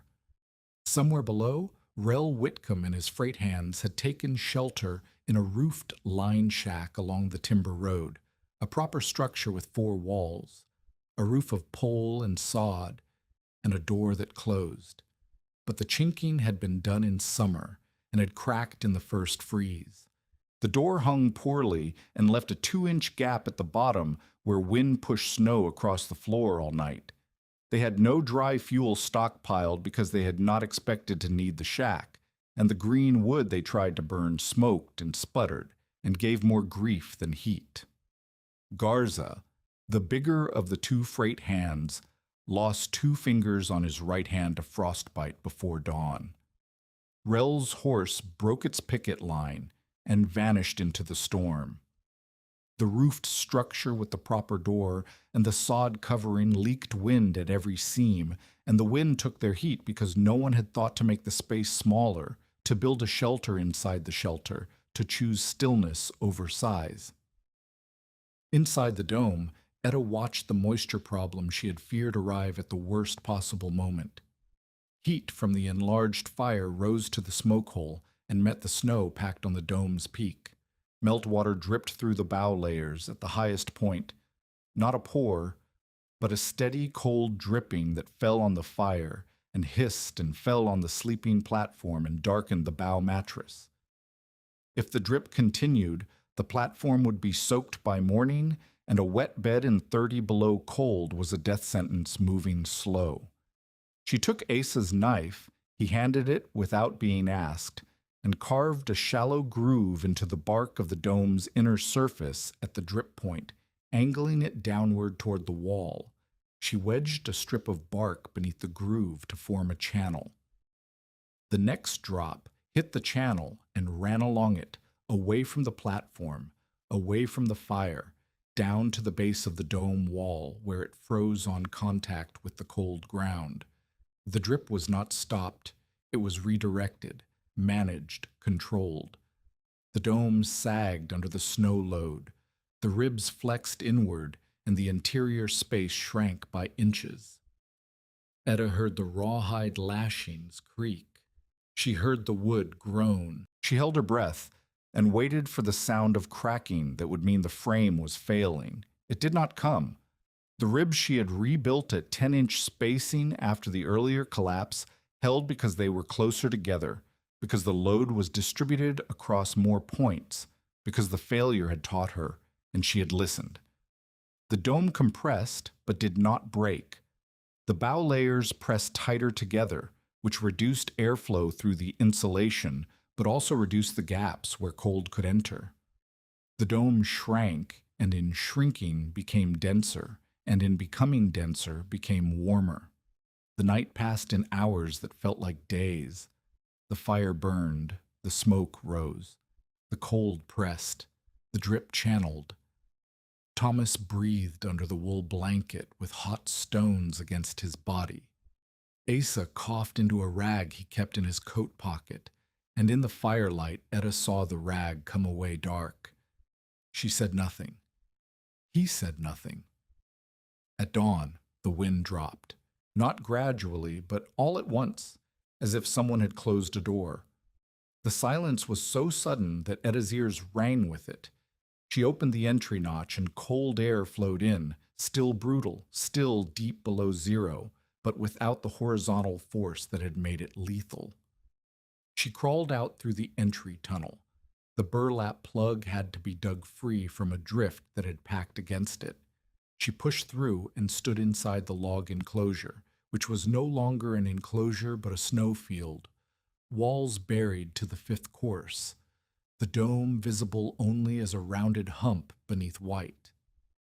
She climbed over the wall and stood on the outside. The world was white and still and scoured clean. Trees along the ridgeline were stripped of branches on their northwest faces. The trail was gone. The creek was silent under ice. The thermometer on the log wall, she scraped snow from it with her thumbnail, read 28 degrees below zero, and the mercury had a sluggish quality that meant it had been lower in the night. Smoke rose from the dome behind her, thin, gray, steady. It climbed straight in the still air, the only vertical line in a horizontal world. She heard the mule before she saw Orson Vale. He came up the buried road on foot, leading the brown mule through drifts that reached the animal's chest. He was breathing hard. His eyebrows were white with frost. He stopped at the log walls and looked at the smoke rising from inside. "I expected to find bodies," he said. Etta stood on top of the buried wall, black-faced with smoke, her bandaged hand dark with soot, her hair frozen in clumps against her neck. She looked at him through eyes red and swollen from 12 hours of wood smoke. "Do you have dry tinder?" she asked. The validation came in pieces, the way ice breaks in spring, one crack, then another, then a sound like thunder when the whole sheet moves at once. Orson Vale was the first crack. He stood inside the log enclosure on the morning after the storm, knee-deep in packed snow, staring at the dome that rose from the drifts like a dark hill. Smoke climbed from the peak in a steady thread. The entry tunnel was clear. Etta had dug it out before dawn, and the bow walls were compressed but unbroken, darker than before where snow had melted into the outer layers and refrozen into a crust that added weight but also sealed the gaps. Etta crawled out of the tunnel and stood. Behind her, inside the dome, Thomas Furch sat upright on the sleeping platform, wrapped in the wool blanket, holding the coffee tin between both hands. His fingers were white at the tips, but he could move them. His lips had color. He was alive because of hot stones wrapped in burlap, a fire the size of 2 fists fed every 20 minutes through the night, and a dome of bent saplings and pine boughs that had held the warmth of 3 bodies in a space 12 feet across while the open sky above gave everything else to the storm. Vale looked at Thomas. Then he looked at the dome. Then he looked at Etta, smoke blackened and shaking with a tiredness that went deeper than muscles. "How cold did it get inside?" he asked. "The water in my cup did not freeze," Etta said. "The water outside the dome froze solid. The thermometer on the wall read 30 below at the worst." Vale took this in. He walked to the dome and put his hand against the outer bow layer. He pushed. The frame flexed, held, and pushed back. He crouched at the base where the dome wall met the ground and put his face close to the bow layer, breathing in. The air that leaked through the insulation was cool, not cold. The warmth inside had heated even the material of the walls. He stood and looked at Etta with an expression she had not seen from him before. Not the measuring look, not the pity. Something slower and harder to name. "I told you that you needed a roof," he said. "I told you that you needed 6 cords, rafters, a ridgepole, chinking, and a door. I told you that you could not do what your father could not do." "You did," Etta said. "I was wrong." He said it the way a man drives a nail. One clean stroke, no wasted motion. "You did not need a roof. You needed a smaller winter inside the walls." 2 freight men stood outside the log enclosure, hands in their pockets, stamping their feet. They had come with Vale from the road camp to check the storm damage. They had heard the story of the girl in the brush pile. They had expected a body, or at best a half-frozen wreck waiting for rescue. Instead, they saw smoke and a boy sitting upright and a woman who asked for dry tinder before she asked for anything else. Lita Furch arrived an hour later. She had come up the trail the moment the road was passable, and the trail was not passable. She had broken through thigh-deep drifts for 3 miles because her nephew had gone up the mountain with oats and had not come back. She saw Thomas sitting in the entry tunnel, blinking in the light, and she dropped to her knees in the snow and pressed her face against his chest and made a sound Etta had never heard from her, a raw, broken sound, the sound of fear leaving a body all at once. When Lyda stood, she looked at Etta. Her face was wet, and her jaw was set, and she said, "Show me." Etta showed her. She walked Lyda through the dome, the frame construction, the bough layering, the duff insulation, the entry tunnel angled away from wind, the smoke hole with its bark flap, the low air inlet notch, the raised sleeping platform, the fire pit sized for a 2-fist fire, the banking stones. She showed her the drainage groove carved at the drip point. She showed her the rebuilt north side ribs at tighter spacing. She showed her the burlap door plug Lyda herself had brought, now smoke-stained and ice-crusted and still doing its work. Lida listened the way she had not listened before, not with the patience of a woman humoring a fool, but with the attention of someone who needed to understand, because understanding might save a life she cared about. She touched the bough layers. She felt the duff between them. She put her hand through the low air inlet and felt the cold draft that fed the fire. She lay on the sleeping platform and felt the air gap beneath her back. "My husband froze in a cabin with a roof," Lyda said quietly. "He had a stove. He had a door. He had walls chinked tight. The chimney cracked and filled the room with smoke, and he walked outside because he could not breathe, and he sat in the snow in his underclothes and did not stand up." "This is not a cabin," Etta said. "This is a different idea. The idea that kept my nephew alive." Lida sat up on the platform. Her face had the careful expression of a woman revising a conviction she had held for 2 winters. "How long does it take to build?" 6 days for one person working alone, 3 with help." Lyda nodded once. She left the dome without speaking again, but she took the trail toward the mining road, and by that evening Etta learned what Lyda had been doing, telling everyone who would listen not the story of the brush pile, but the story of the 2 cups of water, the frozen one and the liquid one, the simple, measurable proof that still air held heat better than size. Mosquises. Within a week of the storm, 3 people came to the Whitcomb claim asking questions. The first was a miner named Cottle, who had lost the canvas roof of his shaft house to the same storm and needed emergency shelter for himself and his partner while they rebuilt. Etta walked him through the dome, explained the principles, and drew a circle in the snow behind the log walls to demonstrate how the frame went up. Cottle watched, asked 2 questions about the bough layering, and left with his partner to build one inside the shaft house foundation. He came back 4 days later and told Etta the interior of his dome had stayed above freezing through a night when the outside temperature hit 20 below. The second was a woman named Drucker, who had 2 children under 5 and a husband working a mine 12 miles up the drainage. Her cabin had a roof and a stove, but the cabin was 22 feet long, and the stove could not heat the far end where the children slept. The children had been sick twice since November. Etta told her to build a small dome inside the cabin, around the children's bed, using the cabin walls on 2 sides and bough framing on the other 2. Reduce the volume, trap the warmth where the children breathe. Drucker built it in a day and a half, and her children slept warm for the first time in weeks. The third was Orson Vale, who did not come for himself.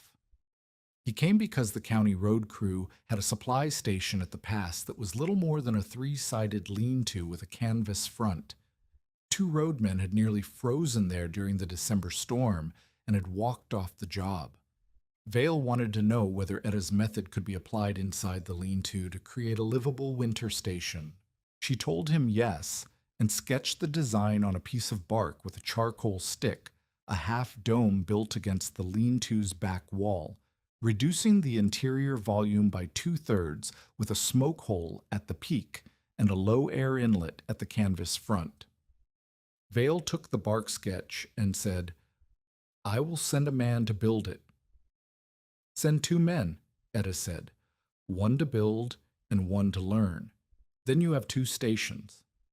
He looked at her. The expression was new again, not the revised judgment from the storm morning, but something closer to recognition. The recognition of a person who solved problems the way he solved problems by making sure the solution outlived the crisis. Etta did not charge for any of this. She did not sell the method. She showed it freely, and the showing itself became a kind of currency that was worth more than money. Each person who built a dome and found that it worked became a witness, and each witness became a story, and each story traveled down the road to Leadville, and up the drainage to the mining camps, and across the pass to the freight stations where men gathered around stoves and talked about the winter. The phrase that followed her was not her name. It was the phrase Orson Vale had used on the morning after the storm, repeated by others who had heard it from him. A smaller winter inside the walls. But Rel Whitcomb heard the stories too, and what he heard did not sound like vindication. It sounded like danger. If Etta became known as capable, as someone who had survived the worst storm of the season, who had saved a boy's life, who was teaching others to build shelters that worked, then his claim that she had been abandoned because she could not survive became a lie visible to anyone who looked.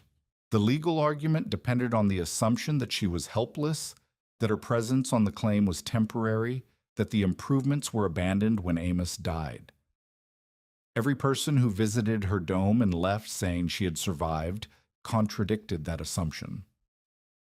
Rel did not come to the claim himself. He sent word through a clerk at the land office, a man named Parch, who handled filing and correspondence, that Asa Bellamy was living with Etta Whitcomb unmarried, and that this arrangement constituted a moral violation that should disqualify her claim to residence. The accusation was precise and ugly. A single woman sharing shelter with an unrelated man in the moral framework of 1879 Colorado was not merely gossip, it was a weapon. It could cost Etta her standing with the land office, her reputation with the community that was just beginning to respect her, and the legal argument that her residence was genuine and her improvements were real. Asa heard about the accusation from Vale, who brought it up the mountain with the expression of a man handling something that smelled bad and needed to be put down. Rel filed a statement with Parch. Vale told Etta, standing outside the log walls on a morning cold enough to see every word as vapor. "He says Bellamy is living in your shelter. He says that makes your claim fraudulent on moral grounds." Etta looked at Asa, who stood 10 feet away, feeding a strip of venison to the mule. He had not lived in her dome. He had sheltered between the dome and the log walls during the storm, and he had visited nearly every day since, but his camp was on the drainage above, a quarter mile through the timber. The accusation was a lie built on proximity. "Asa has his own camp," Etta said. "I know that. Parch does not know that, and Rel knows Parch does not know." Asa said nothing. He finished feeding the mule and wiped his hands on his coat. Then he walked to Vale and stood close enough that the older man had to look up to meet his eyes. "I will show Parch my camp," Asa said. "I will show him my fire pit, my shelter, my cache. I have slept on that drainage since September. Any man who says otherwise can walk up there and count my boot prints in the snow." Vale nodded. "Do it before Rel does anything else." The accusation was handled. Asa brought Parch to his camp the following week, and the clerk recorded the separate residence in his notes. But the damage was not only legal, it was personal. Asa withdrew. Not completely. He still came to the claim, still taught, still corrected, but he came less often. He stayed shorter. He kept a distance that had not been there before, and Etta understood that the distance was not coldness, but protection. He was shielding her reputation by being seen less, and the shielding cost them both something that had just begun to feel like trust. Nam. The winter deepened, and Asa's cough deepened with it. He had been coughing since before the December storm. The bloody rag was a fact Etta had noticed and filed away the way she had filed her father's haystack lesson, knowing it mattered without knowing when. After the storm, the cough grew worse. He carried 2 rags now. He turned away before he coughed, a gesture of privacy or shame she could not tell apart. He moved slower through the timber. He rested more often when he climbed. They built things together through January. A second smaller dome behind the first, a storage shelter for firewood, and food that kept the main dome from becoming cluttered. A low windbreak of stacked boughs along the north face of the log walls, reducing the drift that piled against the structure in every storm. A snare line along the creek that Asa showed her how to set for rabbit, his hands demonstrating the wire loop, the trigger stick, the placement along a run, while his voice rasped and caught between instructions. On a night in late January, sitting inside the dome while the fire burned low and the smoke rose thin and straight through the hole, Asa told her about the years he had spent in the mountains. He had come west in 1849, not for gold, but for open ground. He had trapped with the last of the beaver men along the Green River and learned that the fur trade was already dead, the beaver grounds exhausted, the market collapsed, the rendezvous era a memory even then. He became what the trappers became, a guide, a hunter, a man who knew the passes and the winter camps, and the ways that cold killed, and the ways it could be survived. He had guided army surveys. He had hunted hides for the railroad camps. He had wintered alone in shelters not much different from the one Etta had built, in country that made this drainage look gentle. "I came up here to die quiet," he said, not with self-pity, with the flatness of a man stating elevation or temperature. "My lungs have been wrong since the winter of '72. I breathed too much smoke in a hide tent that did not draw. It burned something inside that does not heal." "How long?" Etta asked. "Longer than I expected, shorter than I would like." She did not ask again. She fed the fire, and they sat in silence that was not empty but full, the silence of 2 people who understood each other's position and did not need to say so. Their one true disagreement came in February over the question of the log walls. Etta wanted to finish them. She wanted to add courses, raise the walls to 8 feet, seat a ridgepole, and build a proper roof over the log enclosure so that the dome sat inside a complete cabin. The dome would remain as winter sleeping quarters, but the cabin would become the larger living space, kitchen, work area, storage. She was thinking beyond survival. She was thinking about a life. Asa said no. Not no to the plan, but no to the timing. "You have enough," he said. "The dome works, the walls work, adding height now, in February, with green timber and a cracked hatchet and no help, will exhaust you before spring. And exhaustion kills as surely as cold. It just takes longer." "I cannot file my claim on a dome and 4 walls," Etta said. "You can file your claim on being alive in April. Dead homesteaders do not file anything." The argument was quiet and stubborn on both sides. Etta believed the work would strengthen her position. Asa believed the work would weaken her body. They did not raise their voices. They did not resolve it. Etta began hauling logs the next morning, and Asa watched from his camp above and did not come down for 2 days. When he came back, he brought a cross-cut saw. He did not say where he had gotten it. It was old, the teeth unevenly set, the handle wrapped in hide to cover a crack, but it cut. He set one end against a standing lodgepole and told Etta to take the other handle. "If you're going to kill yourself working," he said, "at least use two hands and a real blade." They felled 3 trees that day. Asa's cough stopped him every 15 minutes. He leaned on the saw and breathed through his mouth, and the blood on the rag was brighter than before. But he pulled his end, and the trees came down, and they bucked them into wall-length logs and skidded them to the claim on poles laid as runners over the snow. It was the last time he worked a full day.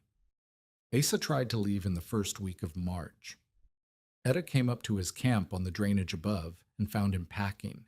His hide rolls were tied. His rope was coiled. His cache was empty, the dried meat gone, the flour gone. The things a man kept for winter cleared out as if he expected no further need. "Where?" she said. "South, lower ground, warmer air." He did not look at her. He tied a knot in a leather strap and pulled it tight with his teeth. "Your lungs." "My lungs are my business. You are leaving because you do not want me to watch you die." He stopped. His hands went still on the strap. He stood with his back to her for a long time, and the only sound was the wind in the lodgepole and the creak of cold branches and his breathing, which came wet and shallow, each inhale a negotiation with something broken inside. "You taught me not to waste heat," Etta said. Her voice was steady. She had practiced this in her head without knowing she was practicing, the words coming the way the dome design had come, assembled from fragments in the dark. Asa turned. His face was the same weathered mask it had always been, but his eyes were different, tired in a way that was not about sleep. "Then do not waste grief before it is needed," he said. He stayed. Not because she convinced him with argument, but because his body made the decision his pride would not. The next morning, he could not lift his pack frame. He sat against a tree and coughed for 10 minutes, and the snow beside him turned pink. Etta brought him down to the claim on the mule and set up a bed inside the second dome, the storage shelter, and he lay there and did not argue. He died on the 19th of March, 5 days before the equinox. He died in the early morning before the light reached the valley floor. Etta was beside him. She had been beside him for 3 days, leaving only to feed the fire in the main dome and check the snare line. His breathing had become a sound like paper tearing, each inhale shorter than the last, each exhale a whistle through fluid that had filled the spaces where air was supposed to be. In the last hour, he reached out and took her hand. His fingers were cold and enormous and rough with old scars. He held her hand the way he had held the saw handle, firm, sure, the grip of a man who knew how tools worked and treated every connection as something load-bearing. He said one thing: "You will be all right." It was not a question. It was not a hope. It was a verdict delivered by a man whose judgment Etta had learned to trust more than her own, and she held it the way she held heat, close, still, refusing to let it go. There is a quality to certain silences that words cannot enter without breaking something that matters more than understanding. The silence after Asa Bellamy stopped breathing was that kind. The dome held it the way it held warmth, in the still air between the bough layers, in the spaces between the ribs, in the dark interior where smoke had stained the ceiling black, and where 2 people had sat through a winter and built something that neither could have built alone. The fire cracked. The wind moved outside. And inside, the air sat still. Etta buried him on the slope above the claim, in ground she dug with the hatchet and the shovel Asa had brought in January, another gift he had not explained. She marked the grave with a cairn of creek stones and placed the cracked mercury thermometer on top, because it was his and because it had measured the temperature of her survival, and she wanted him to have the record. She did not cry at the burial. She cried that night, alone in the dome with the fire banked and the smoke hole sealed and the burlap door pulled tight. She cried the way the creek moved under ice, invisibly, continuously, the sound muffled by everything above. Then she banked the coals, and she slept. And in the morning she stood up, and there was work to do, and no one to do it but her. The secondary crisis came in the second week of April, when winter should have been loosening its grip but instead tightened it one last time. A late-season wet snow, the heavy soaking kind that came when warm air pushed into cold mountain valleys, hit the drainage on the 9th of April and did not stop for 3 days. Unlike the December blizzard, which had been cold and dry and wind-driven, this storm was warm and wet and heavy. The snow fell straight down in thick clumps that stuck to everything: roofs, branches, canvas, sod.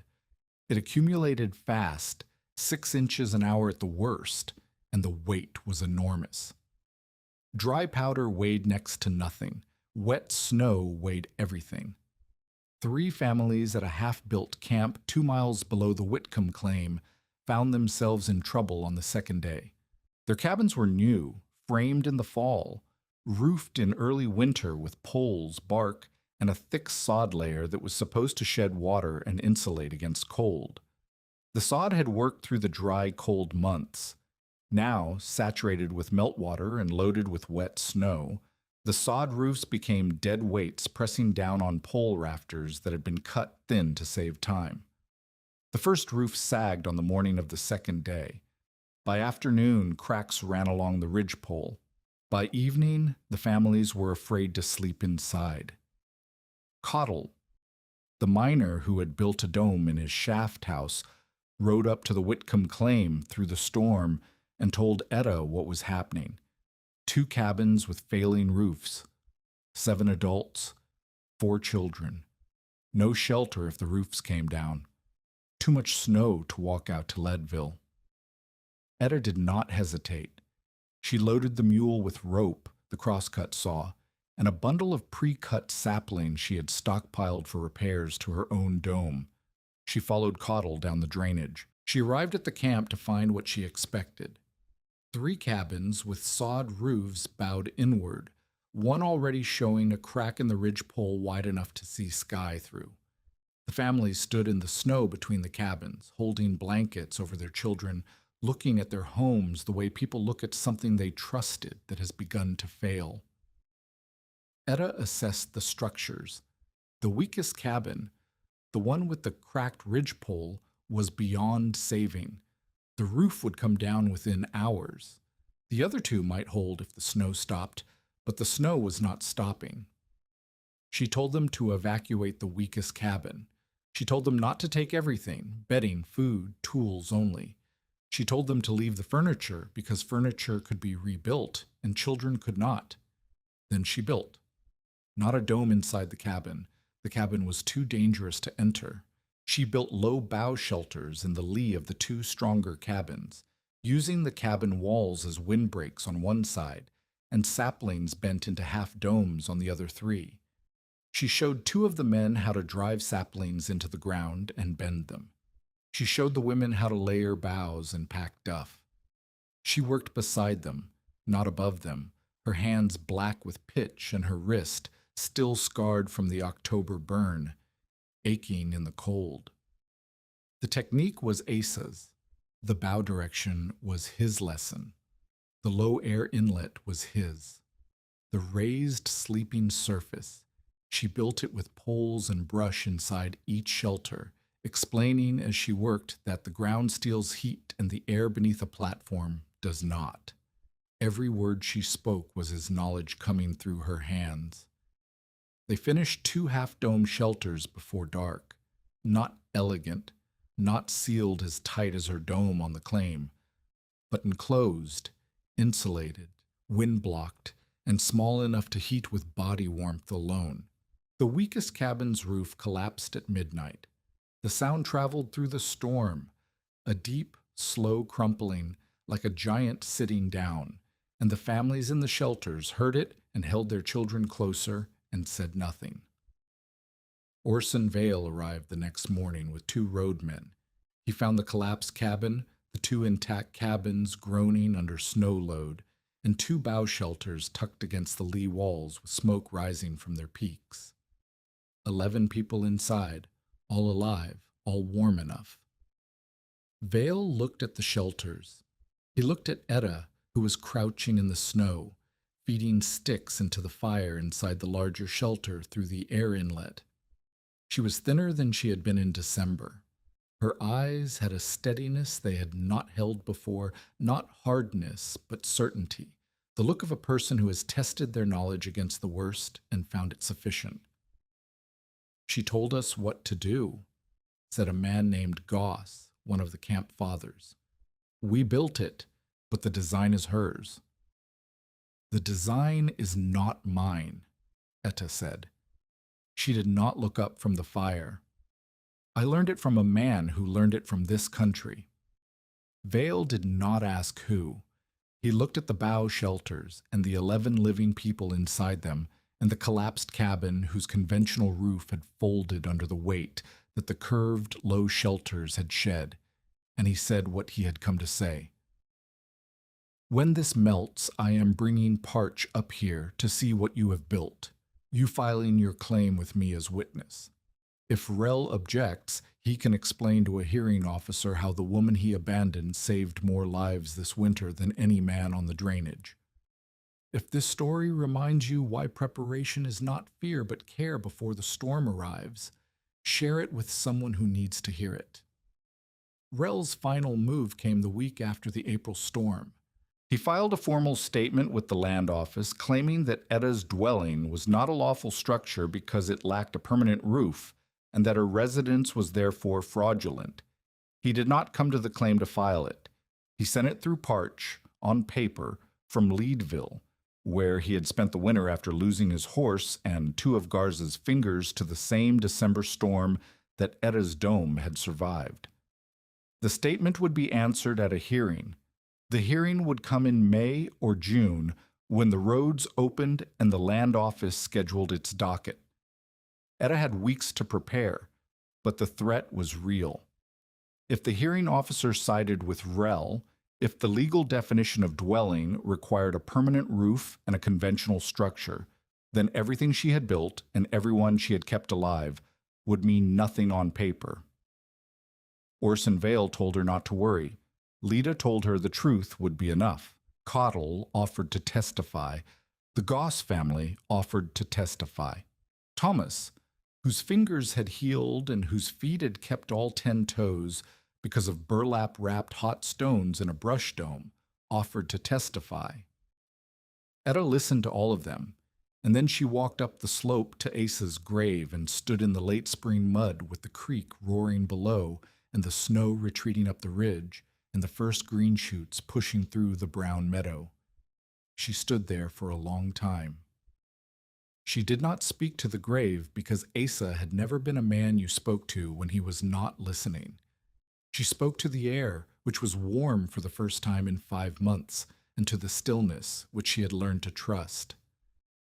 "I will not let him take it," she said. Then she walked back down to the claim and began stacking logs for the 7th course of the wall. Spring was here, the saw was sharp, the work was hers, and somewhere below, a man who had stolen a splitting wedge and left her to freeze was about to learn what the winter had made of the woman he had thrown away. The hearing was held on the 11th of June, 1880, in a room above the land office in Leadville that smelled like pine tar and tobacco spit. The hearing officer was a man named Colquitt, sent from the territorial office in Denver, who had a bald head and a habit of cleaning his spectacles with his thumb while people talked. He did not look like a man who enjoyed his work. He looked like a man who had been sent to settle a property dispute in a mining town and wanted to finish before the afternoon stage left. Rel arrived first. He wore a clean shirt and a coat Etta had not seen before, borrowed, she guessed, from someone who wanted to see the Whitcomb girl lose her claim. He sat on one side of a plank table with Parch, the filing clerk, beside him. Parch had a leather folder with papers inside, and the expression of a man who had been pulled into a fight he did not want. Etta arrived second. She wore the same wool dress she had worn through the winter, washed in creek water and mended at the shoulder where a branch had torn it in October. She had no folder. She had no clerk. She had Orson Vale, who sat behind her with his hat on his knee, and Lyda Furch, who sat beside Vale with her hands folded in her lap and her jaw set in a way that suggested anyone who tried to remove her from the room would regret the attempt. Tomas sat beside his aunt, his hands visible on the table, all 10 fingers present and accounted for. Colquitt opened by reading Rel's statement into the record.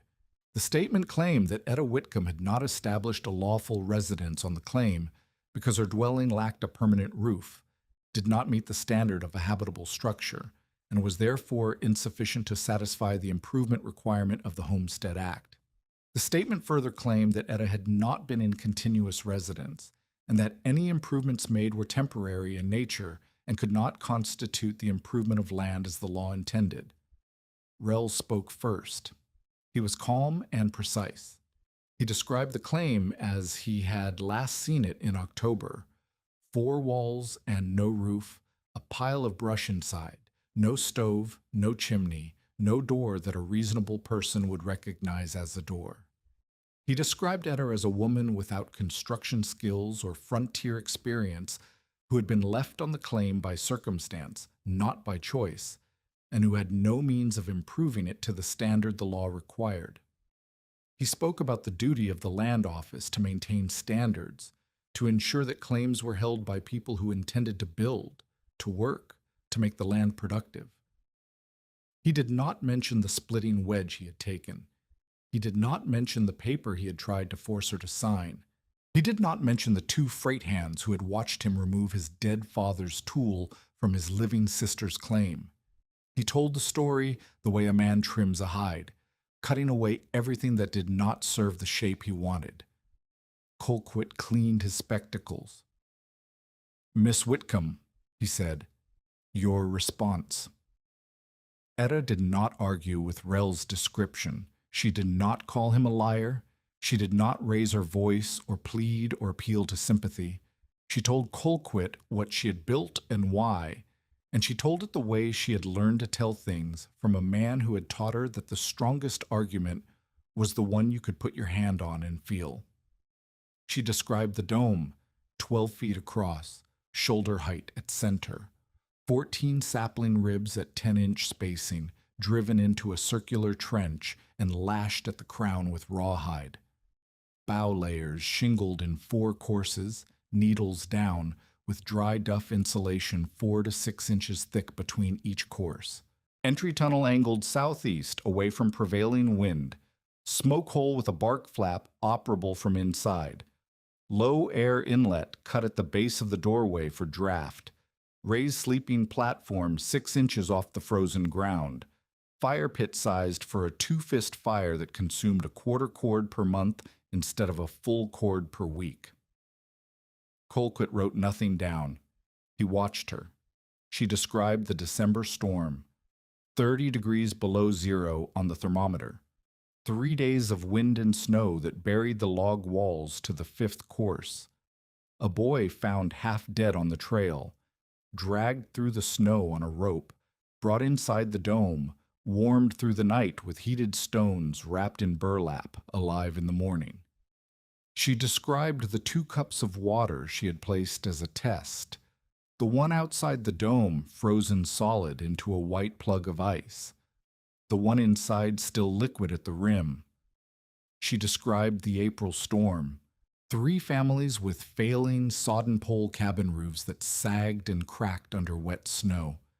Emergency shelters built in hours using her method. 11 people alive the next morning because curved bough domes shed the weight that flat sod roofs caught and held until they broke. Colquitt still wrote nothing. He cleaned his spectacles a second time and held them up to the window light as if checking for imperfections only he could see. Then Orson Vale stood. He did not ask permission. He was not a man who asked permission in rooms smaller than the terrain he managed. I have overseen the county road from this office to the Southern Pass for 11 years, Vale said. I know every claim on the drainage. I visited the Whitcomb claim 4 times between October and April. The first time, I told Miss Whitcomb she could not survive the winter. I told her she needed a roof, 6 cords of wood, a ridgepole, chinking, and a fireplace.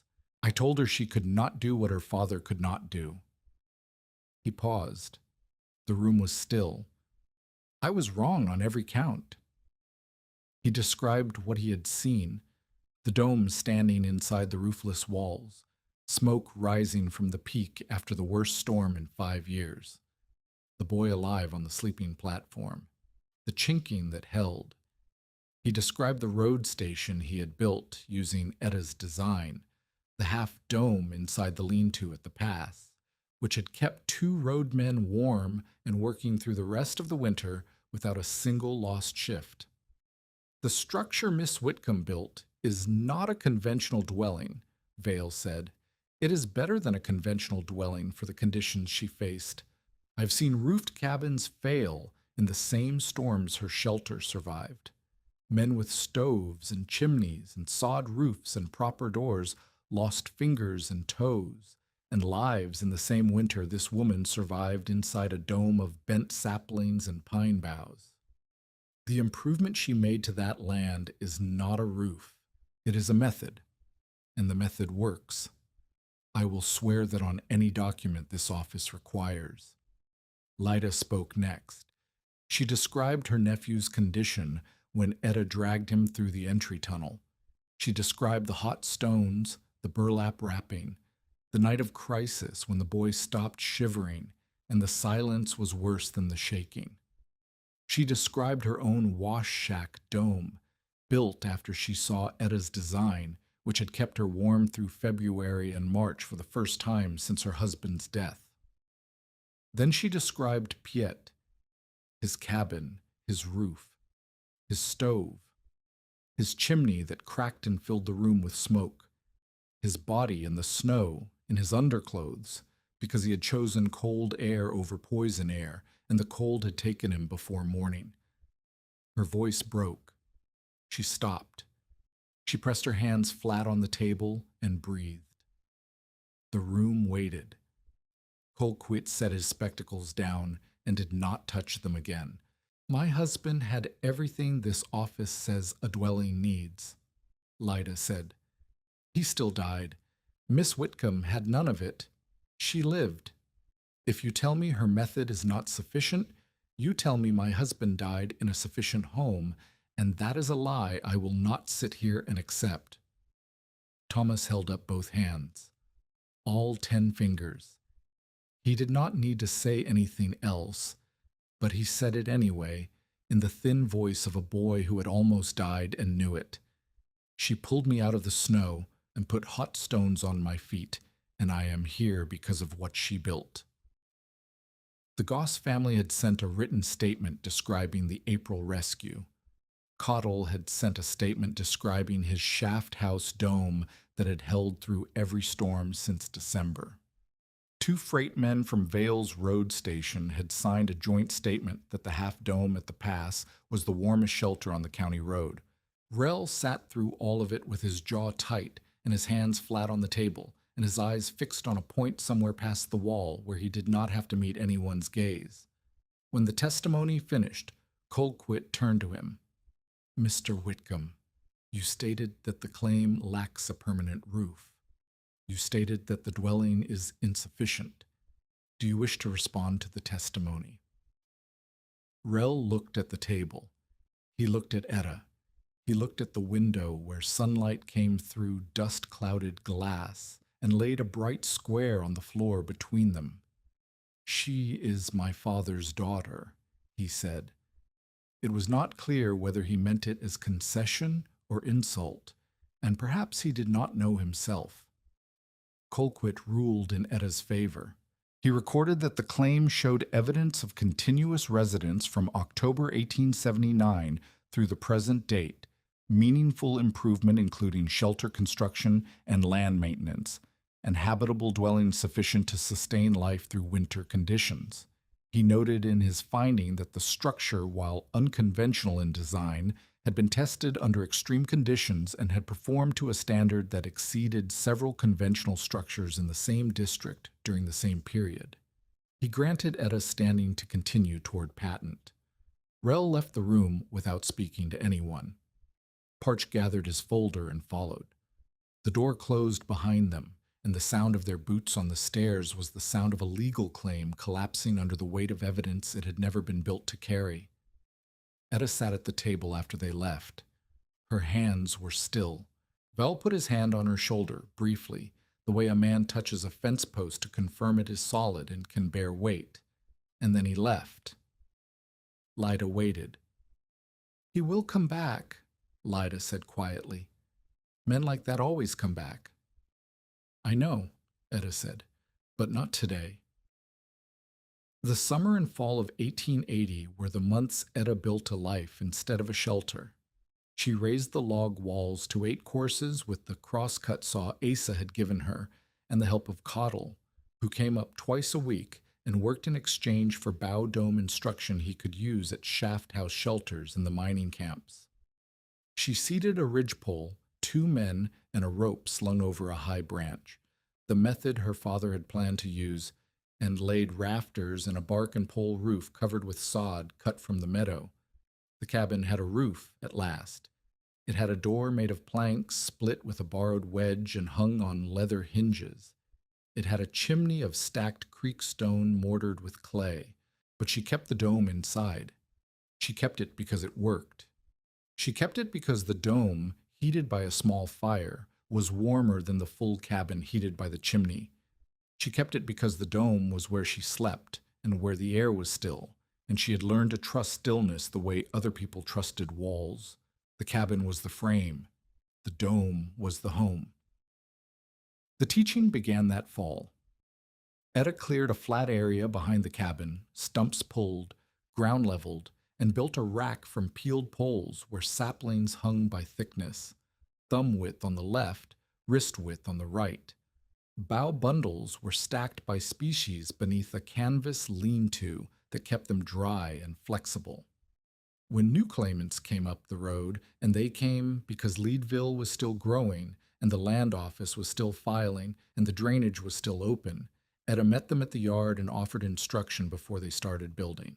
She taught the way Asa had taught her, not by lecture, through hands. She bent the saplings and made them bend the saplings. She laid the boughs and made them lay the boughs. She pointed needles down and then reversed one bough and poured water on both, and they watched the correctly laid bough shed water to the tips, while the reversed bough funneled it inward along the stem. She cut the low air inlet and made them hold their hand at the notch and feel the cold draft moving toward the fire. She built the raised platform and made them lie on it, and then lie on the bare ground and feel the difference in their backs. The lesson never took more than 2 hours. The memory lasted. She did not charge for teaching. She charged for materials, pre-cut saplings at 15 cents each, bough bundles at 10 cents, rawhide lashing at 5 cents a strip, because the labor of preparation was real and her days were full.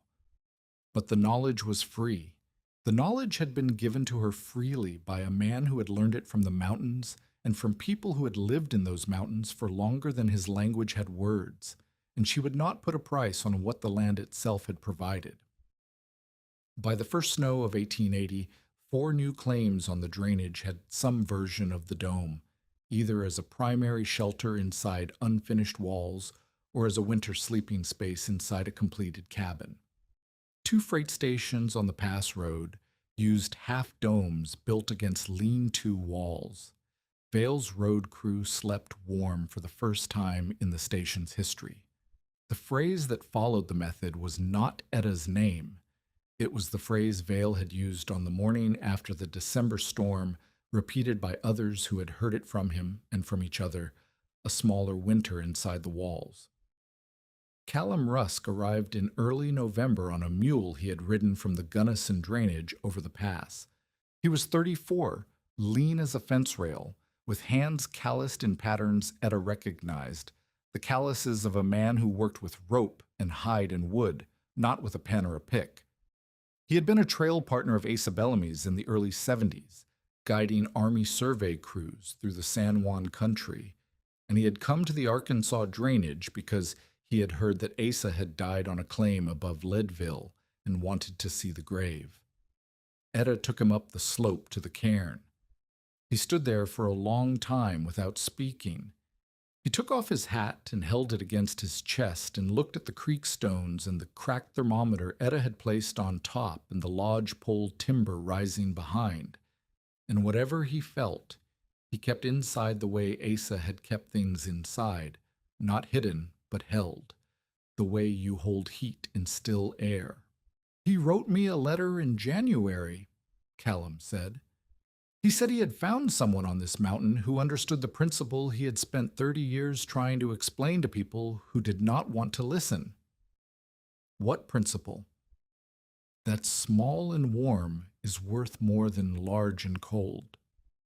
He looked at her, and his eyes had the same measuring quality Asa's had carried, the look of a man who assessed competence before he assessed anything else. "He said you built the dome yourself, before he arrived. He said he only taught the smoke to leave." Etta almost smiled. It was something Asa would have said, reducing his own contribution to a single correction, as if the bow direction and the sleeping platform and the coal banking and the crosscut saw and the months of quiet company had been passing things, small favors, barely worth noting. "He taught me more than that," she said. "I know."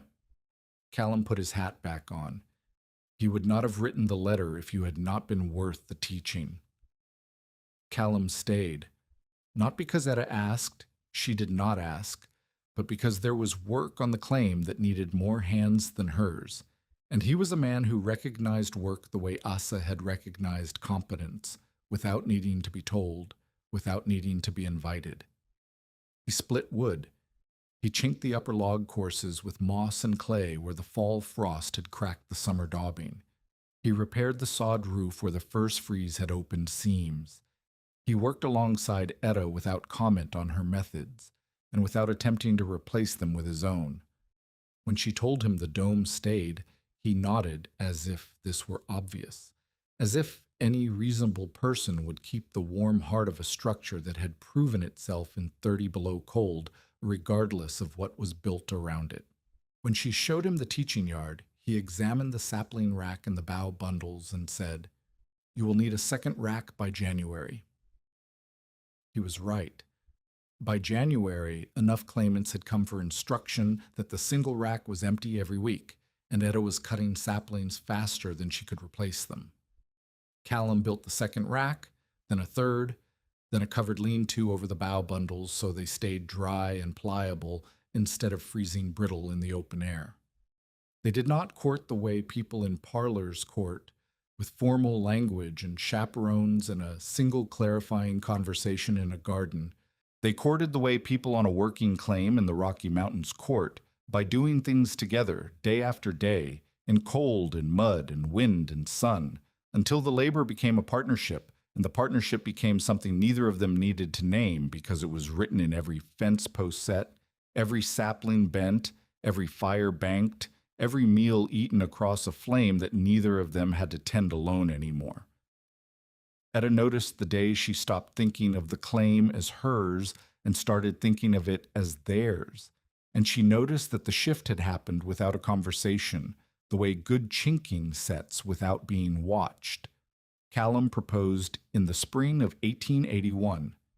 They were splitting shakes for a lean-to extension. He held the froe against an aspen bolt, and she swung the mallet, and between one stroke and the next, he said, without raising his eyes from the blade, "I would like to stay." Etta swung the mallet. The shake split clean along the grain. "You are staying," she said. "I mean permanently." She set the mallet down. She looked at him across the froe and the half-split bolt and the pile of finished shakes, and the claim that was hers, legally, finally, the patent filed, the proof accepted, the land recorded in her name by a territorial office that had been forced to acknowledge that a dome of bent saplings and pine boughs constituted habitable improvement. "Then stay," she said. They married that June in Leadville, with Vale as witness and Lida as the person who insisted Etta wear something other than the mended wool dress she had worn to the hearing and every day before it. Lida brought a blue calico she had washed and pressed until the fabric shone like water, and Etta wore it standing in the sun outside the land office and felt strange in clean cloth after a year and a half of pine pitch and smoke stain. Callum wore his own clothes, which were no cleaner than Etta's usual working dress, and Vale said afterward that it was the most honest wedding he had attended, because neither party had pretended to be anything other than what they were. The years compressed the way years do when the work is steady and the purpose is clear. By 1882, the Whitcomb claim had a finished cabin with 2 rooms, a root cellar, a smokehouse, and a feed lean-to for the mule and the 2 horses Callum had bought with hide sale money from the Gunnison. The teaching yard had grown to include a demonstration dome that stayed up year-round, its boughs replaced each fall, where Etta showed new arrivals the principles before they began building on their own land. By 1883, their first child was born, a girl they named Sigri, after no one either of them knew, because Etta wanted a name that belonged to the child and not to a memory. Callum built a cradle from aspen, and Etta lined it with bough tips trimmed soft, and the baby slept in the dome through her first winter because the dome was warmer than the cabin, and because Etta trusted what she had built more than what anyone else had built for her. By 1885, 6 claims on the drainage used some version of the winter dome. Freight men stopped calling the place Whitcomb's Folly and started calling it the Warm Wall, which was closer to the truth and easier to explain to strangers. Etta rented winter bunks to travelers caught by storms, $1 a night, with hot broth and dry bedding on a raised platform inside a bow dome that held heat the way a closed fist holds a coin. She sold prepared bough bundles and pre-cut saplings. She kept extra mittens in a box by the cabin door because she had learned that the first thing men lost in cold was their hand covering, and a man without mittens was a man without fingers by morning. Callum ran the stock and the timber. Etta ran the shelters and the school. They divided labor not by what was expected of husband and wife, but by what each did best, and what Etta did best was keep people alive through cold, and nobody on the drainage disputed the point. Rel came back in the winter of 1884. He did not come as a brother or as an enemy. He came as a paying customer. He rode into the yard on a borrowed horse with a frost-scarred face and a left hand missing the tips of 2 fingers, frostbite from a failed freight venture on the Gunnison Road the previous winter. His clothes were worn through at the knees. His boots were cracked at the soles. He had the bearing of a man who had exhausted his schemes and the people willing to fund them, and the road had circled him back to the one place on the drainage where $1 still bought warmth and a bed. Etta saw him from the teaching yard. She was showing a young couple how to test saplings, bending each one slowly, listening for the interior crack that meant dead wood. She stopped working. She watched him dismount. She watched him tie the horse and walk toward the cabin door with his head lowered and his shoulders drawn against the cold. He stopped when he saw her. They stood 30 feet apart. The air between them held 5 years of unspoken weight, the wagon pulling away, the claim papers tossed in the mud, the splitting wedge dropped into a saddlebag, the word rabbit aimed at a brush dome that had since kept more people alive than any conventional cabin on the drainage. Rel did not apologize. He did not explain. He did not meet her eyes for longer than a breath. "I need a bunk," he said. $1 a night?" Etta said. "Payment before you sleep. You stack boughs for the next storm before you leave." Rel reached into his coat and produced a worn coin. He held it out. Etta took it. She pointed him to the bunk dome, the guest shelter behind the cabin, a full-sized version of her original design, with raised platforms for 4 sleepers and a fire pit that burned a quarter cord a week. He slept there that night. In the morning, he stacked boughs. He laid them wrong at first, stems up, needles up, the way a man stacks brush when he does not know the difference. Etta walked over, lifted one bough from the pile, turned it so the needles pointed down and the cut stem pointed up, and set it back without a word.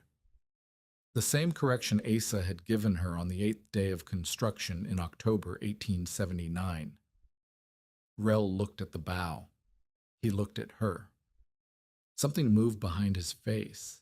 Not an apology, not humility, not surrender. Something quieter. The recognition, maybe, that the woman he had left to freeze was the woman who was now teaching him how to stay warm. He left the next morning. He came back twice more that winter, each time paying, each time stacking boughs. The third time, he left a sack of flour by the cabin door without saying whose it was or what it was for. Etta used it. She did not thank him. The flour was not a gift. It was a payment against a debt that flour could never cover, and they both knew it, and the knowing was enough. Etta Whitcomb Rusk lived on the claim for 37 years. She taught the Winter Dome to over 60 people in the first decade. Cottle carried the method to the mining camps on the Mosquito Range. Vale's road crews used half domes at every station from Leadville to the pass. Leda Furch, who had once said, "You are going to die up here," built 3 domes for wash camp workers on the mining road and never lost a person to cold again. The method did not replace cabins. It replaced the gap between arriving and finishing, the dangerous weeks when a claim had walls but no roof, and winter was coming and the work was not done. It filled the space where people died. Etta bore 2 more children after Sigri, a boy named Peter and a girl named Beret. She raised them in the cabin with the dome still standing inside, a room within a room, warm in the coldest months. She kept one bay of the cabin unfinished on purpose, a teaching space where saplings hung from pegs, and children learned to bend green wood and lay needles down and feel the difference between moving air and still air with their own hands. Callum died in 1902, thrown from a horse on the pass road, and Etta ran the claim alone for 15 more years, teaching until her hands could not bend the saplings, and then teaching by watching while her children bent them for her. She died in the cabin, in the dome, in the winter, in the warm. On a night in late December of the year that had tried to kill her, Etta Whitcomb had crouched inside a dome of sticks and pine boughs, while the temperature outside fell to 30 degrees below zero, and the wind buried the world in white. Rel Whitcomb had tossed her father's claim papers into the October mud and told her she could inherit the sky. The sky had been open above her that first night, wide, black, full of cold stars, and nothing that cared whether she lived or froze. She had looked up through the space where a roof should have been and understood that the sky was not something to inherit, it was something to answer. And she answered it the only way that worked, by making the world smaller, by making the air still, by building a warm place low to the ground, inside a cold place open to the heavens, and refusing to leave until the cold gave up, or she did. The cold gave up first, and on winter nights, years after the last of Etta's bow domes had returned to the soil, smoke still rose from inside those log walls, thin, gray, steady, climbing straight into still mountain air above the place where a woman with a cracked hatchet and 12 matches learned that the sky could be beaten by building a smaller world beneath it,